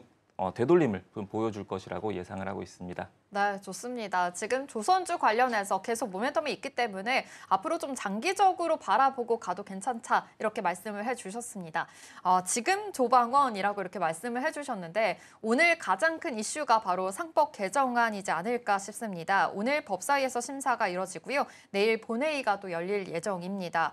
오는 4일까지 반드시 처리하겠다라는 방침인데 이럴 때 지금 오늘부터 바로 이제 모멘텀이 시작이기 때문에 상법 개정안 관련해서 지주사들도 지금 전략을 세워봐야 하는 타이밍일 것 같습니다. 지주사 관련해서는 전략 어떻게 세워보면 좋을까요? 네, 지주사 관련해서는 어제 사실 많이 큰 네. 폭으로 좀 오름세를 보였죠. 상법 개정안이 이제 앞두고 있는 그런 상황 속에서 7월 3일 날 여야가 모두 빠르면은 이르면 7월 4일 날 합의에 도달할 수가 있다라는 그런 언론 보도가 나오면서 기대감에 힘입어서 뭐 전반적으로 다 강세를 보였던 그런 배경인데요. 오늘 장 초반에는 어제 올랐던 이제 단기 차익 매물이 좀 출회되는 그런 모습을 확인해 볼 수가 있겠고 전반적으로 어제 올랐던 상승폭에서 일부 반환하는 그런 모습을 보여주고 있습니다. 이게 세론도 적용될 수가 있는 그런 상황이기 때문에 단기적으로 접근하실 분들은 보유하고 있으신 분들은 추세 보면서 홀딩 의견 드리도록 하겠고 실제로 이제 신규적으로 접근하신 분들은 눌림목 구간에서 과거 지지선 하단 부분에서 접근하시는 게 가장 베스트일 것 같습니다. 다만 이제 내일 상법 개정안이 허용이 된다면은 재료 소멸로도 이루어질 수가 있기 때문에 다소 보수적으로 접근하시는 게 좋겠다라는 의견 드리도록 하겠습니다. 어제 좀 모멘텀을 좀 많이 받았기 때문에 오늘은 조금 세론으로 적용이 되고 있는 것 같습니다. HS 효성 같은 경우는 어제 상한가였는데 지금 1.8% 빠지고 있는 모습 포착이 되고요. 또 내일 또 다른 이야기가 나온다면 더 많이 빠질 수도 있으니까 이 점은 주의하셔라라는 코멘트 주셨으니까요. 이 점 참고해 보시면 좋을 것 같습니다. 그런 관련해서 지금 뭐 지주사 관련 또 금융주까지 받고 있는데 보험주 관련해서도 그 관심 있는 분들도 많으실 것 같거든요. 그래도 이러한 모멘텀들 좀 장기적으로 봤을 때는 괜찮은 건지 이 점도 궁금하거든요. 네, 지주사 관련해서 상법 개정안 관련해서 올라가는 부각받고 있는 종목이 네. 아무래도 뭐 보험이라든지 혹은 이제 금융이라든지 이런 저 PER, 저 PBR 관련주 위주로 오름세를 좀 보이고 있는 네. 그런 배경이잖아요. 아무래도 올라가면 같이 올라가듯이 하락하게 된다면은 매물이 같이 동반 출회되는 경향이 많습니다. 그렇기 때문에 지주사 관련주나 보험주들을 들고 계시는 분들은요. 지주사 관련주의 움직임을 좀 파악하면서 같이 동반 수급이 유입되고 매물이 출회되는 그런 배경이기 때문에 같이 보면서 대응해 나가시는 게 좋을 것 같고요. 오늘은 장 초반부터 이제 나트륨 배터리 관련주들이 좀 강한 흐름을 좀 보여주고 있는 그런 네. 배경이네요.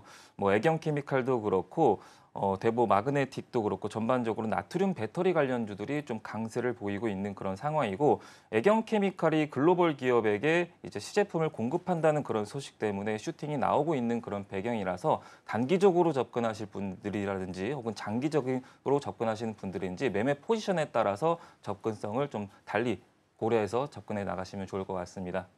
지금 뜨고 있는 지금 나트륨 배터리 핵심 관련해서 애경케미칼 지금 21% 강세 흐름 보여지고 있습니다. 좀 단기적으로 대응하신 분들 주의해서 잘 투자 포인트 세워보셔야 될 것 같다라고 코멘트 해주셨습니다. 그렇다면 또 어제 잘 갔었던 모멘텀 중에 바로 스테이블 코인 이야기도 해봐야 될 것 같은데요. 어제 다날이 또 상한가 찍기도 했습니다. 지금 스테이블 코인 관련해서 모멘텀도 살아있고 그 기대감과 좀 관심들이 많은 상황인 건데 어제 한은 총재가 또 연례 포럼에도 참석하기까지 했잖아요. 여기에서는 우려를 표명하기까지 했습니다. 사실 좀 이 스테이블 코인 관련해서 기대감도 있지만 우려 사항도 있는 상황에서 어떻게 좀 투자 전략 세워봐야 되는지도 궁금하거든요. 어떻게 세워보면 좋을까요? 네, 스테이블 코인 관련해서는 지속적으로 볼 필요성이 있다라고 어제도 좀 긍정적으로 긍정적인 바라보고 얘기했었죠. 있다라고 네. 말씀을 드렸죠. 스테이블 코인 관련해서는 다음 주에 또 일정이 있다라고 어제도 설명을 드렸었는데 일단 지니어스 법안이 상원이 통과되고 나서 하원까지 통과 여부가 다음 주에 일정을 앞두고 있는 그런 상황입니다. 그렇기 때문에 다음 주까지는 모멘텀이 살아있는 그런 상황이다라고 보시면 될 것 같고, 그리고 어제 말씀드렸던 게 8월 달에 홍콩에서도 스테이블 코인 법안에 대해서 추진할 그런 가능성이 있는 그런 상황 속이기 때문에 7월 달, 8월 달은 지속적으로 볼 필요성이 있다라고 생각을 하고 있는데요. 다만 주가가 어제 상한가를 간 종목도 있고 급등세를 동반 보인 종목들도 있는 그런 상황 속에서 네. 단기적으로 거래량이 동반하면서 오버슈팅이 좀 나온 그런 상황이라서요. 이익도가 많이 벌어진 종목분들은 다시 회귀하려는 그런 경향이 있기 때문에 그 타점을 눌림 구간에서 잘 잡고 보시면 좋을 것 같고, 전반적으로 추세적으로는 아직까지 4월 달부터 현재 7월 달 기준으로는 저점과 고점을 높이면서 우상향을 그리고 있대, 다만 파동을 그리면서 오름세를 보이고 있는 그런 과정이기 때문에 어제 슈팅이 나왔기 때문에 오늘 같은 매물 출회는 당연하다라고 생각을 하고 있고요. 차익 매물이 출회가 되는 그런 과정 속이다라고 보시면 되겠습니다. 네. 지금 들으셨다시피 사실 다달 같은 경우는 어제 상한가였습니다. 지금 3.6% 빠지고 있는데요. 사실 이제 파동을 그리면서 올라갔다 내려갔다라는 추세는 당연하기 때문에 오늘 이렇게 쉬어가는 흐름일 수 있다라는 점까지 포착해 보시면서 스테이블 코인 관련해서는 어제도 그렇고 오늘까지도 긍정적인 코멘트 주셨습니다. 참고해 보시면서 투자 포인트 잘 세워보시기 바랍니다. 스탁 포인트는 여기서 마무리하도록 할게요. SCTV 공대현 전문가와 함께했습니다. 고맙습니다. 감사합니다.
네, 계속해서 캐스팅 콜로 이어가 보도록 하겠습니다. 오늘 도움 말씀에는 이코노미 리서치 이슬이 대표 자리해 주셨습니다. 대표님 어서 오세요. 네, 안녕하세요. 네, 오늘 방송 시작하기 전에 살짝 이야기 나눴던 것처럼 시장이 오늘 이렇게 재미가 있는 시장은 아닌 것 같아요. 그리고 다시 한번 하락으로 전환한 분위기도 느껴집니다.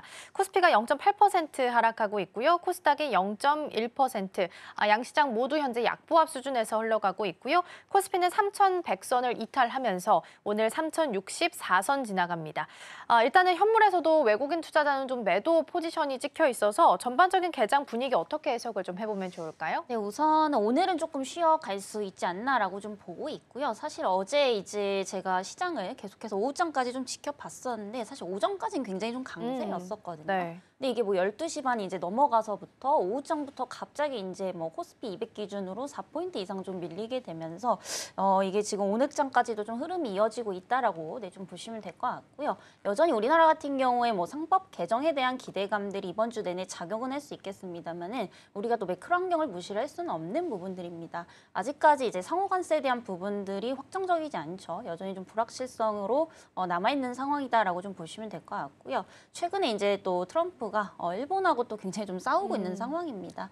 아무래도 이제 협상의 진전이 좀 없다 보니까 뭐 일본 측에서 이제 관세를 한 35%까지 올릴 수도 있다라는 얘기들이 좀 나오고 있고요. 앞으로 우리나라랑도 이 진전에 대한 부분들이 어떻게 흘러갈 수 있는지 한번 좀 지켜보셔야 될 것 같습니다. 그래서 결국에 이제 그 일본에 대한 압박이 좀 강해질수록 우리나라 역시도 좀 안심할 수는 없는 그런 상황이라고 보시면 될 것 같고요. 결국에 이 불확실성이 시장을 조금 짓누르는 어떤 요인들이 좀 되지 않을까라고 보고 있습니다. 그리고 최근에 어떤 시장의 흐름들을 보게 되면은 사실 이제 외국인들이 좀 강한 매수세는 아니거든요. 어제도 이제 장초에는 조금 2천억 넘게 이제 코스피 쪽에 좀 들어왔다가 오후장에는 또 2천억대 미만으로 이제 떨어지는 이런 모습들을 조금 보여주고 있었는데요.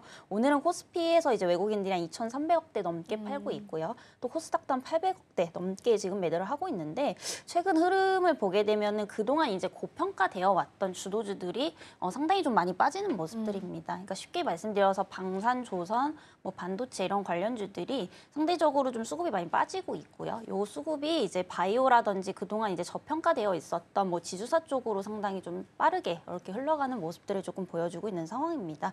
오늘 이제 지주사 같은 경우에 어제 이제 크게 좀 상승이 나왔었기 때문에 조금 차익 실현 매물이 좀 나오고 있지만 여전히 이제 개별 바이오주들은 상당히 좀 강하다라는 좀 느낌도 있고요. 그리고 아무래도 이제 지정학적 리스크가 완화가 되면서 또 이제 건설기계 관련주들도 상당히 조금 양호한 이런 흐름들을 좀 보여주고 있습니다. 그래서 최근 시장 흐름은 주도주에서 저평가주로 좀 빠르게 이동할 수도 있는 이런 상황이기 때문에 지금 다소 과열 구간에 있거나 고평가된 이제 섹터들은 조금은 이제 어느 정도 청산을 조금 하시고 어느 정도 이제 저평가주 쪽으로 좀 비중 확대를 하시는 전략들이 상당히 좀 유효하다라는 말씀 좀 드리겠고요. 오늘 뭐 알테오젠을 비롯해서 이제 바이오주들이 상당히 좀 많이 눌려 있는 것들이 있습니다. 물론 이제 선별이 굉장히 중요하겠죠. 최근에 뭐 브릿지바이오처럼 노이즈가 많은 종목군들은 웬만하면 좀 피하시는 게 좋을 것 같다라는 말씀 드리겠고요. 여전히 이제 약가 인하에 대한 우려는 있습니다. 결국에 이제 약품 같은 경우에 대량 생산으로 좀 들어갈 가능성이 높기 때문에 최근에 눌려 있는 CDMO 기업들, 뭐 삼성바이오로직스 그리고 셀트리온 쪽도 한번 좀 보시면 좋을 것 같고요. 물론 이제 그 달리는 말에 올라타는 것도 좀 중요하지만 그만큼 이제 고평가되어 있을수록 이제 폭은 더 클 수 있기 때문에 하락폭이 더 클 수 있기 때문에 조금은 이제 저평가된 좀 종목 쪽으로 조금 옮겨가자라는 말씀 드리겠고요. 대표적으로는 이제 지주사 쪽 그리고 이제 그 방금 말씀드렸던 이제 제약바이오 쪽 그리고 반도체 소부장 쪽도 아직 못 올랐기 때문에 이쪽으로 좀 비중 확대를 하시는 것도 좀 좋지 않을까라는 말씀 드려보도록 하겠습니다. 네, 일단 전반적인 분위기 먼저 좀 살펴봤습니다. 그리고 앞서서 이제 덜 올라왔던 종목들 봐야 된다라고 말씀 주셨고 그중에 반도체 소부장 언급을 주셔서 한미반도체 먼저 보고 넘어가 볼게요. 한미반도체 같은 경우에는 뉴스가 하나 있었어요. HBM4 본더 장비 판매가 난항이 예상된다라는 뉴스였습니다. 하이닉스랑 마이크론이 하이브리드 본딩 말고 네덜란드에서 들어올 수 있는 플럭스리스 방식의 본더를 쓴다라는 내용들이 좀 있어서 이번 뉴스를 두고서 무게감을 어느 정도로 좀 둬야 될지도 궁금합니다. 한미반도체는 그래도 HBM 대표적인 소부장에 좀 들어가고 있어서 어떻게 좀 봐야 될까요? 일단 그 부분이 조금 단기적인 악재로 작용을 할 수는 있겠습니다만은 사실 이제 한미반도체도 그동안 이제 손을 놓고 있었던 건 또 아니거든요. 최근에 이제 그런 부분들이 앵커님께서 말씀 주시는 게 한미반도체 걸 안 쓸 수도 있다라는 이유로 인해서 최근 4거래일째 이제 좀 조정이 나오고 있는 상황이지만 그럼 그전에는 왜 올랐었냐 이거를 좀 체크해 볼 필요가 있거든요. 그러니까 아무래도 한미반도체 같은 경우에 워낙에 이제 공급망이 좀 다변화가 되어 있습니다. 물론 이제 하이닉스에 대한 의존도가 상당히 좀 높은 편이지만 최근 들어서 이제 중국 쪽에도 또 납품을 한다라는 소식들 때문에 굉장히 좀 많은 상승을 좀 했었던 부분들이다라고 보시면 될 것 같고요. 결국에 이제 중국 시장으로 공급망을 좀 다변화하게 되면서 SK 하이닉스 쪽이나 마이크론 쪽에 대한 어떤 점유율이 줄어들더라도 중국 쪽 부분에서 상세가 저는 좀 충분히 가능하기 때문에 너무 걱정하지 않을 정도다라고 좀 판단이 되고 있는 상황이고요. 그리고 사실상 이제 그것도 확정은 아닙니다. 진짜로 뭐 한미반도체 걸 쓸지 안 쓸지는 모르겠지만 저는 좀 그래도 쓸 수밖에 없다라고 좀 판단이 되고 있는 상황인데요. 사실 HBM3E 같은 경우에는 이런 이제 본딩 장비가 이제 선택적이었다라고 한다면은 HBM4 같은 경우에는 훨씬 더 이제 고밀도 기술을 요하기 때문에 이 TC 본더가 거의 핵심 장비로서 좀 역할을 할 수 있기 때문에 당연코 이 분야에서는 이제 한미반도체의 기술이 가장 좀 좋다라는 점. 그래서 완전히 배제를 할 수는 없을 것 같습니다. 결국에 이제 HBM 시장이 커지고요. 또 SK하이닉스와 마이크론이 어느 정도 좀 경쟁을 하게 된다라고 한다면은 그만큼 이제 HBM4 관련해서 수율이 굉장히 좀 중요할 수밖에 없겠죠. 그래서 결국에 이 TC 본더가 수율을 올려줄 수 있는 핵심 장비이기 때문에 만약에 하이닉스가 지속적인 상승 추세로 좀 간다라고 한다면은 이 한미반도체 역시도 그 장비 대장주로서 좀 따라갈 수밖에 없기 때문에 조정 시에 오히려 좀 매수 관점으로 좀 이용을 해보자라는 말씀 좀 드리겠습니다. 네, 한미 반도체에 대해서 뉴스 나온 게 있어서 좀 살펴봤고요. 이미 어느 정도 좀 주가에 반영이 되어 있는 상태다라고 판단을 할 수도 있겠네요. 한 4일 정도 지금 뉴스에 따라서 계속 떨어지고 있고요. 지금 지난주부터는 또 5일선 오늘이 수요일이니까 월요일부터는 다시 한번 또 5일선 이탈하는 모습도 나타나고 있어서 조금 더 조정이 나오게 된다면 매수 관점 유효하다라는 말씀 주셨습니다. 자, 그럼 이어서 오늘 주목해 볼 만한 테마들 함께 좀 살펴보도록 하겠습니다. 사실 앞서서 말씀드린 것처럼 뭐 시장이 그렇게 재밌는 시장은 아니라서 일정 있는 쪽, 뉴스 챙겨봐야 되는 쪽 위주로 테마 선정을 해봤습니다. 첫 번째 테마 열어보겠습니다. 첫 번째는 지주사입니다. 앞서서 여러 차례 말씀드렸다시피 이제 상법 개정안에 대한 기대감이 현재 남아있죠. 7월 4일 전에 그러니까 6월 임시국회에서 통과를 시키기 위해서 여야가 일단 모두 다 의견 좀 합치가 된 상태입니다. 국민의힘에서도 전향적으로 입장을 좀 다시 한번 재검토하는 모습 나오게 되면서 지주사가 어제 시장에서도 좀 강세를 보였습니다. 특히나 한화나 LS 이런 종목들, HS 효성 같은 종목들이 좀 강세를 보였는데요. 오늘 흐름을 좀 살펴봤을 때는 어느 정도 조금 많이 올라왔던 부분에 있어서 좀 부담을 느끼는 것 같습니다. 오히려 중소형 단에서 올라오는 종목들이 좀 보이고 오히려 큰 종목들은 좀 떨어지고 있다는 부분도 함께 보셔야겠습니다. 두 번째 열어볼까요? 두 번째는 원전입니다. 원전은 뭐 여전히 내러티브는 동일합니다.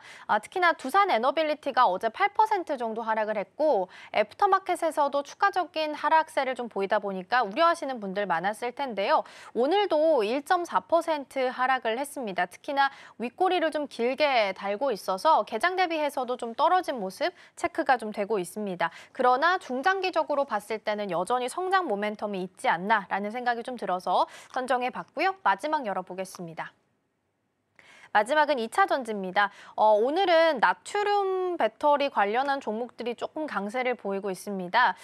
특히 자이글이 22%, 메가터치, 애경케미칼이 18% 정도인데요. 애경케미칼은 개별 뉴스도 있습니다. 글로벌 배터리 기업의 나트륨 배터리 핵심 소재인 음극재 소재인 하드카본의 테스트를 진행한다라는 소식이 있습니다. 개별 호재에 따라서 다른 종목들도 같이 좀 훈풍을 받아가고 있지 않나 싶고요. 지금 시총 상위단으로 봤을 때 2차 전지 관련주 가장 대표적인 LG엔솔은 1% 정도 빠지고 있고요. 코스닥에서는 에코프로, BM, 에코프로 모두 다 현재 1%대 하락률 기록하고 있습니다. 작은 테마단으로 돌고 있다라는 부분 챙겨드립니다. 자, 일단 세 가지 테마를 먼저 열어봤고요. 일정상으로 가장 중요하게 앞두고 있는 것 중 하나가 또 상법 개정안이라서 여기부터 또 체크를 좀 해보도록 하겠습니다. 어제까지만 보더라도 우후 죽순으로 다 올랐어요. 52주 신고가 기록하는 종목들도 너무 많아서 사실 이제는 정말 옥석 가리기 해야 된다라는 이야기들 많이 나오고 있었거든요. 마침 또 오늘 이렇게 좀 쉬어가는 종목들 나오니까 주목해 볼 만한 쪽 있다면 어디가 있을까요? 일단 저는 하나 쪽을 계속해서 좀 관심을 가지고 있습니다. 그래서 오늘 같은 경우에는 그동안 이제 못 올랐었던 지주사들의 좀 상승세가 나오고 있는데요. 사실 어제 올랐던 지주사들은 이제 대부분 오늘 좀 세론이 나오고 있는 상황이고요. 그래서 오늘 조금 강세인 것들을 보자라고 한다면은 이제 하이트 진로 홀딩스가 상당한 좀 강세를 보이고 있습니다. 아까 제가 오전장에서도 말씀을 좀 드렸지만은 그만큼 이제 같은 섹터 내에서도 이 수급 순환매가 굉장히 좀 빠르게 돌고 있는 게 아닌가라는 좀 판단이 되고 있고요. 사실 지주사들 같은 경우에는 앞으로 이제 추가적으로 그 상법 개정안 이후로도 재료 소멸이 아니라 그때 만약에 조정이 나온다라고 한다면은 오히려 좀 매수의 기회가 될 수 있다라고 저는 좀 판단이 됩니다.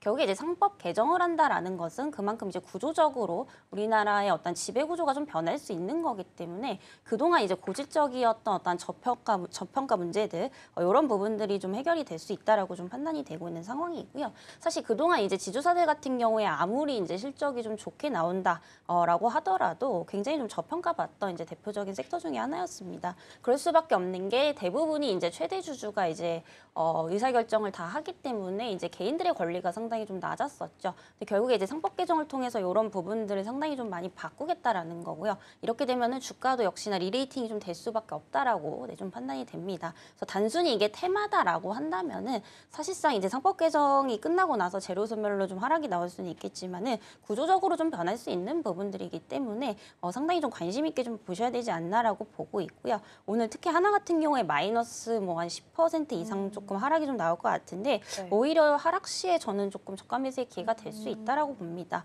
물론 차트상으로 보면은 여기서 이제 어떻게 접근을 해야 되나 조금 무서우신 분들 계실 텐데 사실상 지주사들 같은 경우에 어떤 기술적인 분석도 분석이지만은 할인율을 조금 참고를 하셔야 됩니다.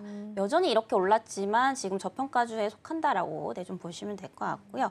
일단 순자산 가치를 좀 보셔야 되는데 여기 순자산 가치라는 게 이제 기업의 몸값을 나타내는 거죠. 전체적인 자산에서 이제 부채를 뺀 이제 순자산 가치라고 좀 보시면 될 것 같은데 이 순자산 가치 대비 순자산 가치가 주가보다 훨씬 더 높다라는 것은 그만큼 주가가 상당히 좀 저평가가 되어 있다라는 겁니다. 특히나 하나도 마찬가지고 SK도 마찬가지고 최근에 이제 할인율이 굉장히 좀 높다라고 보시면 될 것 같고요. 특히나 하나 같은 경우에는 뭐 자회사들이 너무나도 또 이제 외형 성장을 좀 잘 하고 있기 때문에 자산 가치는 좀 높아지고 있다라는 겁니다. 그래서 앞으로도 이제 실적에 대한 기대감이 계속해서 좀 있는 상황이라고 보시면 될 것 같고요. 할인율이 높은 순으로 좀 말씀을 좀 드리자면은 뭐 SK라든지 이제 한화, SK 헬스케어 쪽이 할인율이 굉장히 좀 높다라는 점에서 앞으로 좀 대장격으로 갈 가능성이 높다라고 좀 보고 있습니다.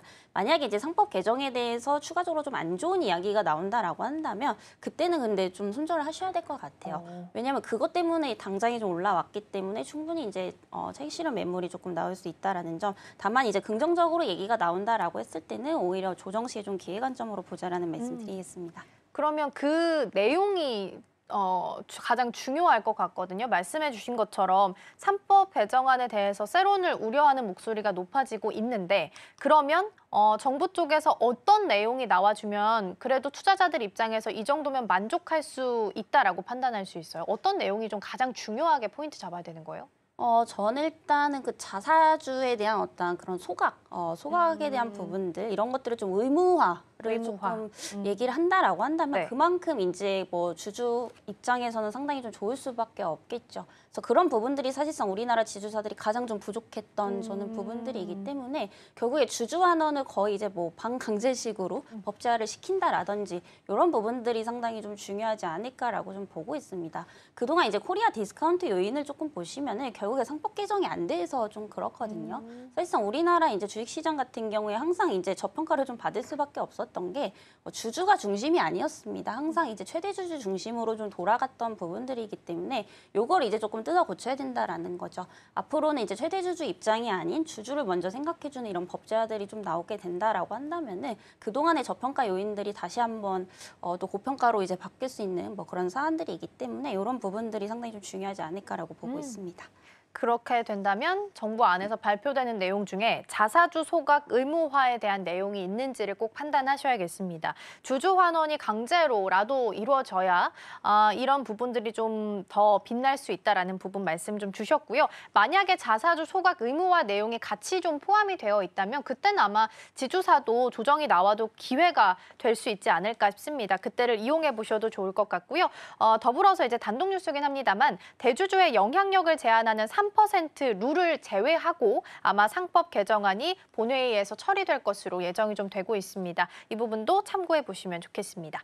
자, 그럼 이어서 두 번째 테마로 넘어가서 이야기 나눠보겠습니다. 이번에는 원전 쪽이고요. 최근에 이제 원전 이야기 한다면 건설하는 거에서 시선이 약간은 해체 쪽으로 좀 옮겨간 상황입니다. 그래서 뭐 위드텍이나 비츠로테크 같은 해체 관련 기업들이 주목을 좀 받았었고 다만 오늘은 좀 차익이 나오면서 해체 쪽에서도 전반적으로 다 내림세를 시현하는 종목들이 있는데요. 다만 이쪽도 중장기적으로 봤을 때는 충분히 메리트가 있는 쪽이라서 전략들 점검해 보겠습니다.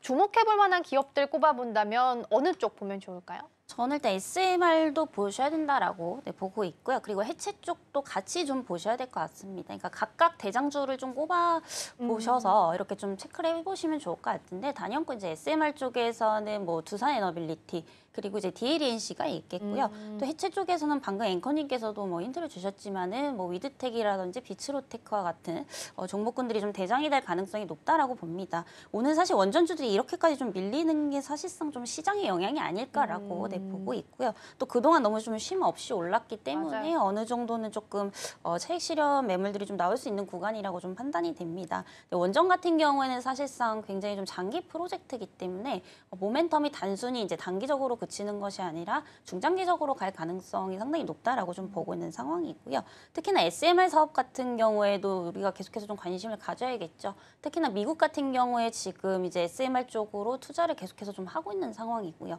워낙에 이제 기술력이라든지 이런 것들이 좀 부족하다 보니까 뭐 우리나라에 좀 SS를 좀 치고 있는 상황입니다. 그래서 여기에 관련된 주로서 이제 DLENC라는 종목이 있죠. 그래서 엑스에너지에 이제 초기에 투자를 했던 기업으로서 앞으로 이제 SMR 시장이 좀 커진다라고 한다면은 같이 올라갈 수밖에 없다라고 좀 판단이 되고 있고요.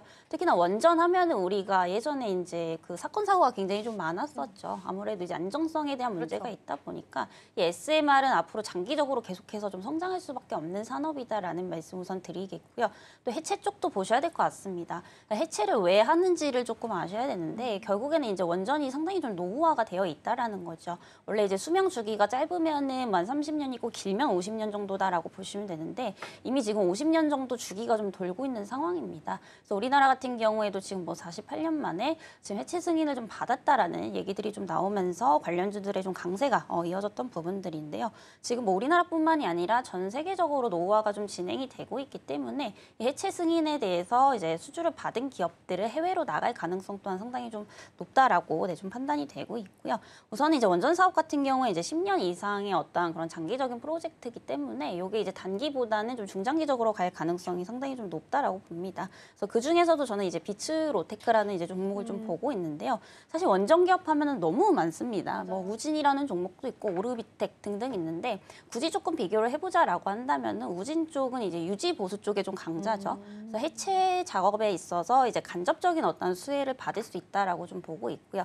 오르비텍 같은 경우에는 이제 그 방사능 처리 기술을 좀 보유를 하고 있습니다. 그래서 이런 것들도 이제 간접적인 수혜는 볼 수 있겠지만은 이 비츠로테크 같은 경우에는 이제 해체를 하는 데 있어서 핵심 장비를 직접적으로 좀 공급을 하고 있기 때문에 가장 좀 대장격으로 보시면 좀 좋겠다라는 말씀 우선 드리겠고요. 이에 따라서 이제 이번 연도 실적도 좀 충분히 기대를 해볼 수 있기 때문에 오히려 하락 시에 좀 매수 관점으로 좀 접근을 해보셔도 좋지 않을까라는 말씀 드리겠습니다. 네, SMR 쪽에서 대장주를 본다면 두산에너빌리티, DLENC 그리고 해체 쪽으로 본다면 위드텍이나 비츠로테크 말씀 주셨고 비츠로테크가 특히나 이제 해체 관련해서 장비를 핵심 장비를 제공하고 있기 때문에 가장 큰 수혜를 볼 수 있겠다라는 말씀 주셨습니다. 그러면 원전 넘어가기 전에요, 대표님 그 두산에너빌리티 한번 점검해 주시면 좋을 것 같아요. 참 잘 가더니 8% 어제 하락을 했고 애프터마켓에서 추가적 하락이 있었고 오늘은 낙폭을 만회를 해가긴 하네요. 62,200원이고 0.48%로 낙폭을 조금 만회하긴 했습니다. 근데 이제 어제 있었던 하락폭이 거의 8% 넘었으니까 10%에 가까운 수준이란 말이죠. 그럼 이제 투매일 수도 있지 않나라는 생각도 들어서 어느 정도 지금 5일선도 이탈한 상황에서 조정에 좀 들어갈 수 있다라는 부분을 염두는 좀 해야 되는 걸까요?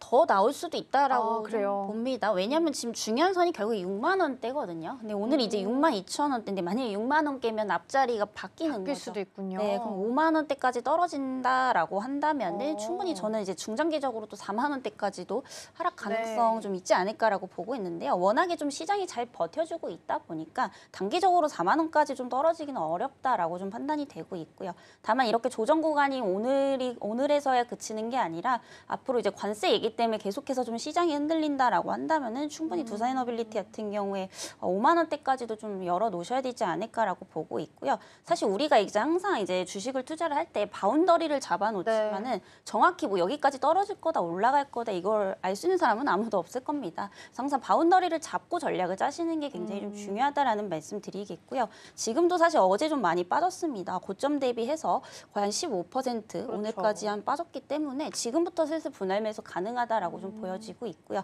만약에 이제 시장이 흔들리는 것을 좀 감안한다라고 한다면은 만약에 이제 뭐 두산에너빌리티의 비중을 10% 실을 거야라고 하시는 분들은 지금 10%를 다 들어가시는 게 아니라 뭐 3%씩 2%씩 하락 시 이제 조정 시에 매수 관점을 하신다라는 관점으로 진입을 조금 하셔야 될 것 같다라는 말씀 좀 드리겠고요. 정말 시장이 무너지지 않는 이상 사실상 4만 원대까지는 조금 힘들겠지만 그래도 단기적으로는 5만 원대까지는 밑에를 조금 열어두셔야 되지 않을까라고 보고 있고요. 항상 이렇게 52주 신고가를 갱신하는 종목들은 목표가를 항상 정고점 부근으로 잡으시면서 분할 매도하는 이런 방향을 조금 취하시는 게 좋지 않을까라는 말씀 드리겠습니다. 네, 일단은 하락세가 좀 짙어서 여쭤봤고요. 오늘 말씀해주신 그 선은 6만 원을 지지하는지가 가장 중요해 보입니다. 만약에 이 선을 이탈하게 된다면 추가적으로 하방이 한 5만 원, 4만 원까지도 열려 있을 수 있겠고요. 밑에서 잡으신 분들은 뭐 행복한 고민이시겠지만 며칠 전에 또 매수를 하신 분들이라면 또 고민이 되실 것 같아요. 그래서 6만 원 선 이탈하는지 오후장 내내 체크가 좀 필요하지 않을까 싶습니다. 자, 그러면 시간이 많진 않아서 2차 전지 짧게 보고 마무리하겠습니다. 수익을 많이 내는 게 목적이다라고 한다면 사실 2차 전지가 가격이 메리트가 있어서 가장 좀 유리하지 않을까 싶어서 여쭤볼게요. 만약에 지금 구간에서 증권도 그렇고 지주사도 그렇고 조금 조정이 나오고 있는 조선 방산까지 좀 본다면 많이 올랐던 쪽에서 수익률 게임하는 게 아니라 오히려 바닥에서 좀 돌리려고 하는 2차 전지 쪽이 훨씬 좀 유리하지 않을까라는 생각도 들어서요. 어떤 전략을 좀 세우면 좋을까요? 저는 항상 조금 죄송스럽지만 2차 전지를 좀 많이 안 좋게 말씀드리는 것 같아요. 왜냐면 어쩔 수가 없는 게 결국에는 이제 실적도 안 나오고 모멘텀도 부족한 게 좀 사실입니다. 그리고 최근에 이제 노이즈도 계속해서 좀 나오고 있죠. 아무래도 이제 그 일론 머스크와 트럼프가 다시 한번 좀 갈등이 불거지게 되면서 이게 이제 조금 계속해서 시장의 잡음으로 작용할 가능성이 좀 높다라고 보고 있고요. 그리고 제일 중요한 거는 결국에 이제 실적에 대한 개선세인데 이게 지금 아직까지도 뚜렷하게 좀 나오지 않고 있다라는 겁니다. 로보택시가 이제 출시를 하게 되면서 그때 잠깐 이제 각광을 받긴 했었습니다만 아직까지 이제 로보택시 같은 경우에 뭐 정식 출시는 아닌 것으로 좀 판단이 되고 있고요. 뭐 규제에 대한 부분들 그리고 아직까지 해결해야 될 부분들이 좀 상당히 많기 때문에 무조건 뭐 하락했다, 지금 바닥이다라고 해서 섣불리 접근을 하시기보다는 조금 더 이런 추세들을 조금 보시는 게 좋을 것 같다라는 말씀 드리겠고요. 제가 볼 때 2차 전지의 본격적인 턴어라운드 구간은 실적이 완벽하게 좀 개선이 되는 시기에 들어가셔도 늦지 않다라는 말씀 드리겠고요. 바닥권에 있어서 굉장히 좀 저평가 같지만 최근에 실적이 너무 좀 다 잘 안 나오고 있는 상황이기 때문에 저평가라기보다는 여전히 뭐 제값이라고 저는 좀 판단이 되고 있습니다. 그래서 결국에 2차 전지를 보실 때는 항상 실적에 대한 부분들을 계속해서 좀 체크를 하셔야 될 것 같고요. 과거에 이제 2차 전지가 굉장히 좀 크게 올랐을 때 뭐 전기차 붐에 대한 부분들도 있었지만은 사실상 2차 전지 관련주들이 그때는 또 실적이 좀 잘 나왔던 부분들이거든요. 그러니까 조선 방산 결국에 이제 장기적으로 잘 가는 종목들은 펀더가 받쳐줘야 된다라는 점 이 부분 반드시 좀 체크를 해보시면 좋을 것 같습니다. 네, 저평가가 아니라 지금 제 값을 좀 받고 있다라는 말씀을 주셨습니다. 2차 전지가 실적이 좀 나아지고 있다라는 부분을 확인할 때까지는 조심스러운 접근이 필요하다라는 말씀 주셨으니까 2차 전지에 대한 전략들 함께 고민해 보시면 좋겠습니다. 대표님과는 오늘 여기서 인사 나누겠습니다. 오늘 말씀 고맙습니다.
네, 댓글 답해주는 아나운서 코너로 이어가 보겠습니다. 김민 앵커 자리해 주셨습니다. 어서 오세요. 안녕하세요.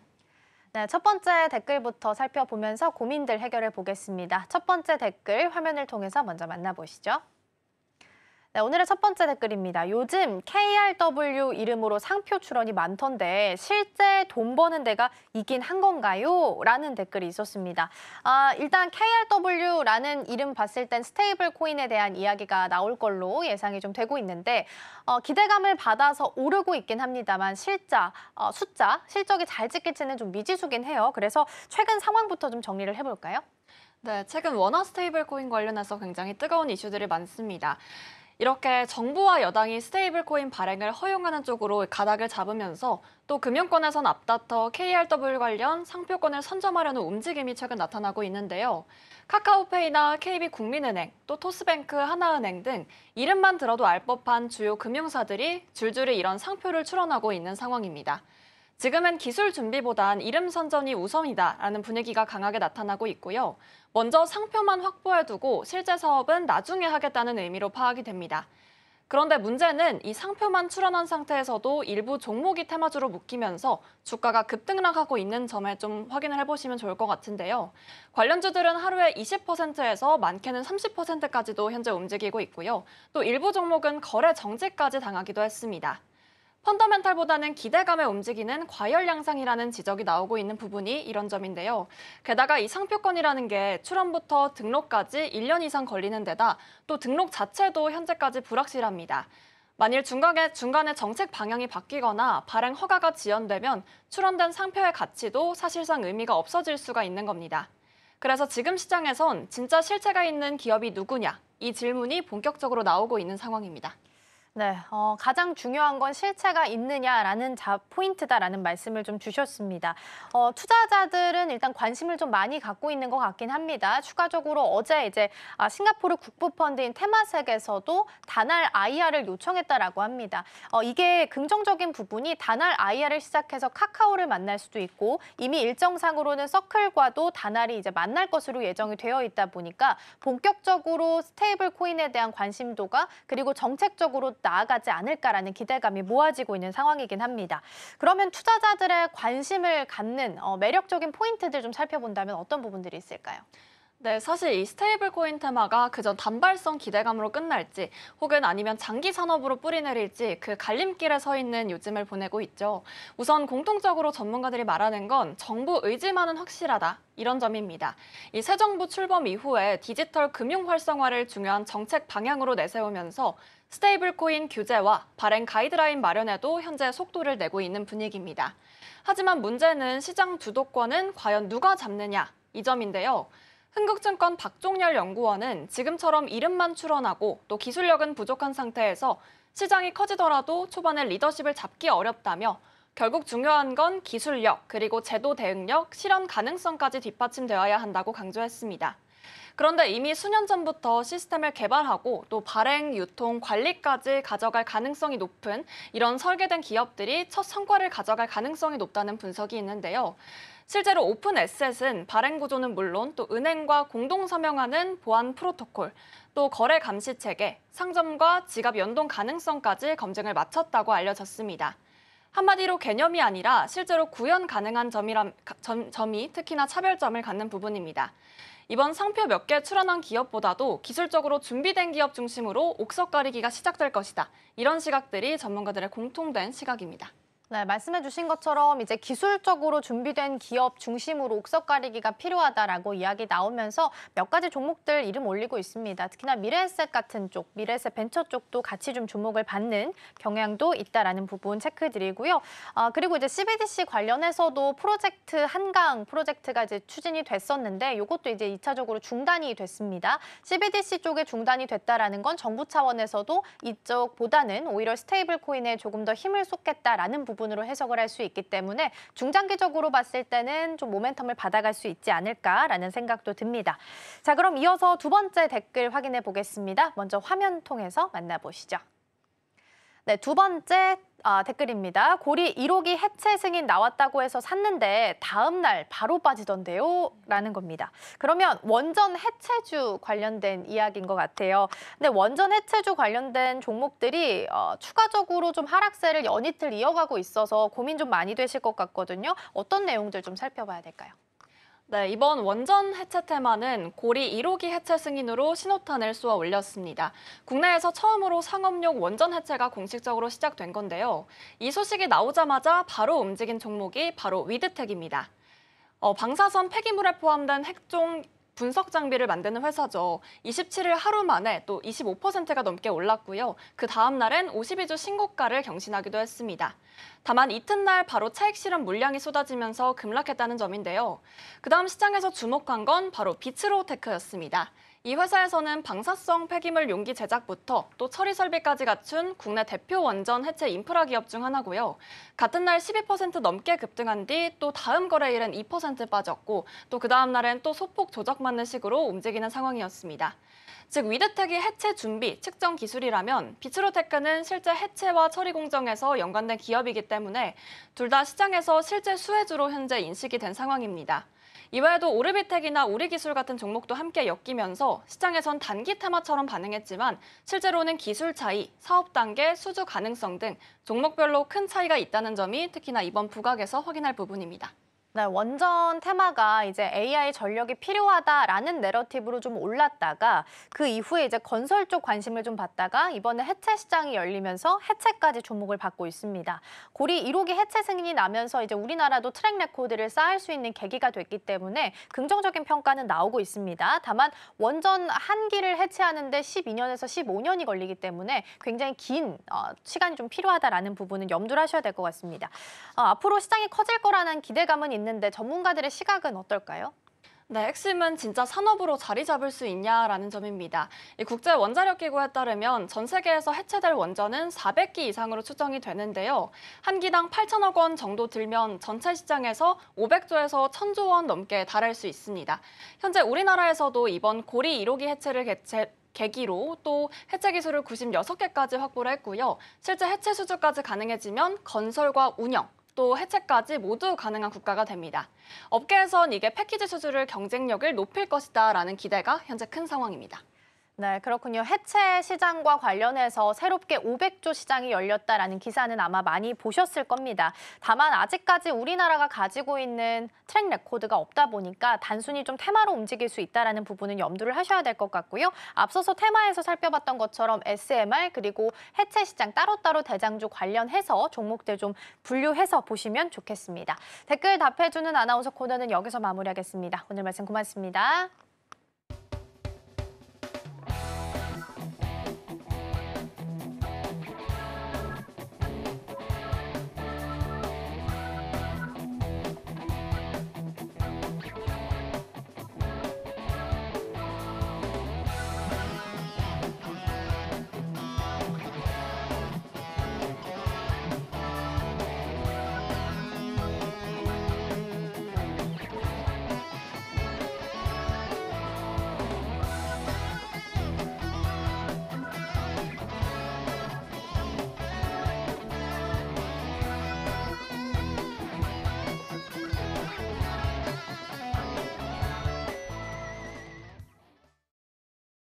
네, 오늘은 다소 쉬어가는 듯한 분위기가 연출되고 있습니다. 현물, 선물 모두 다 외국인 투자자는 매도 포지션 현재 취해져 있고요.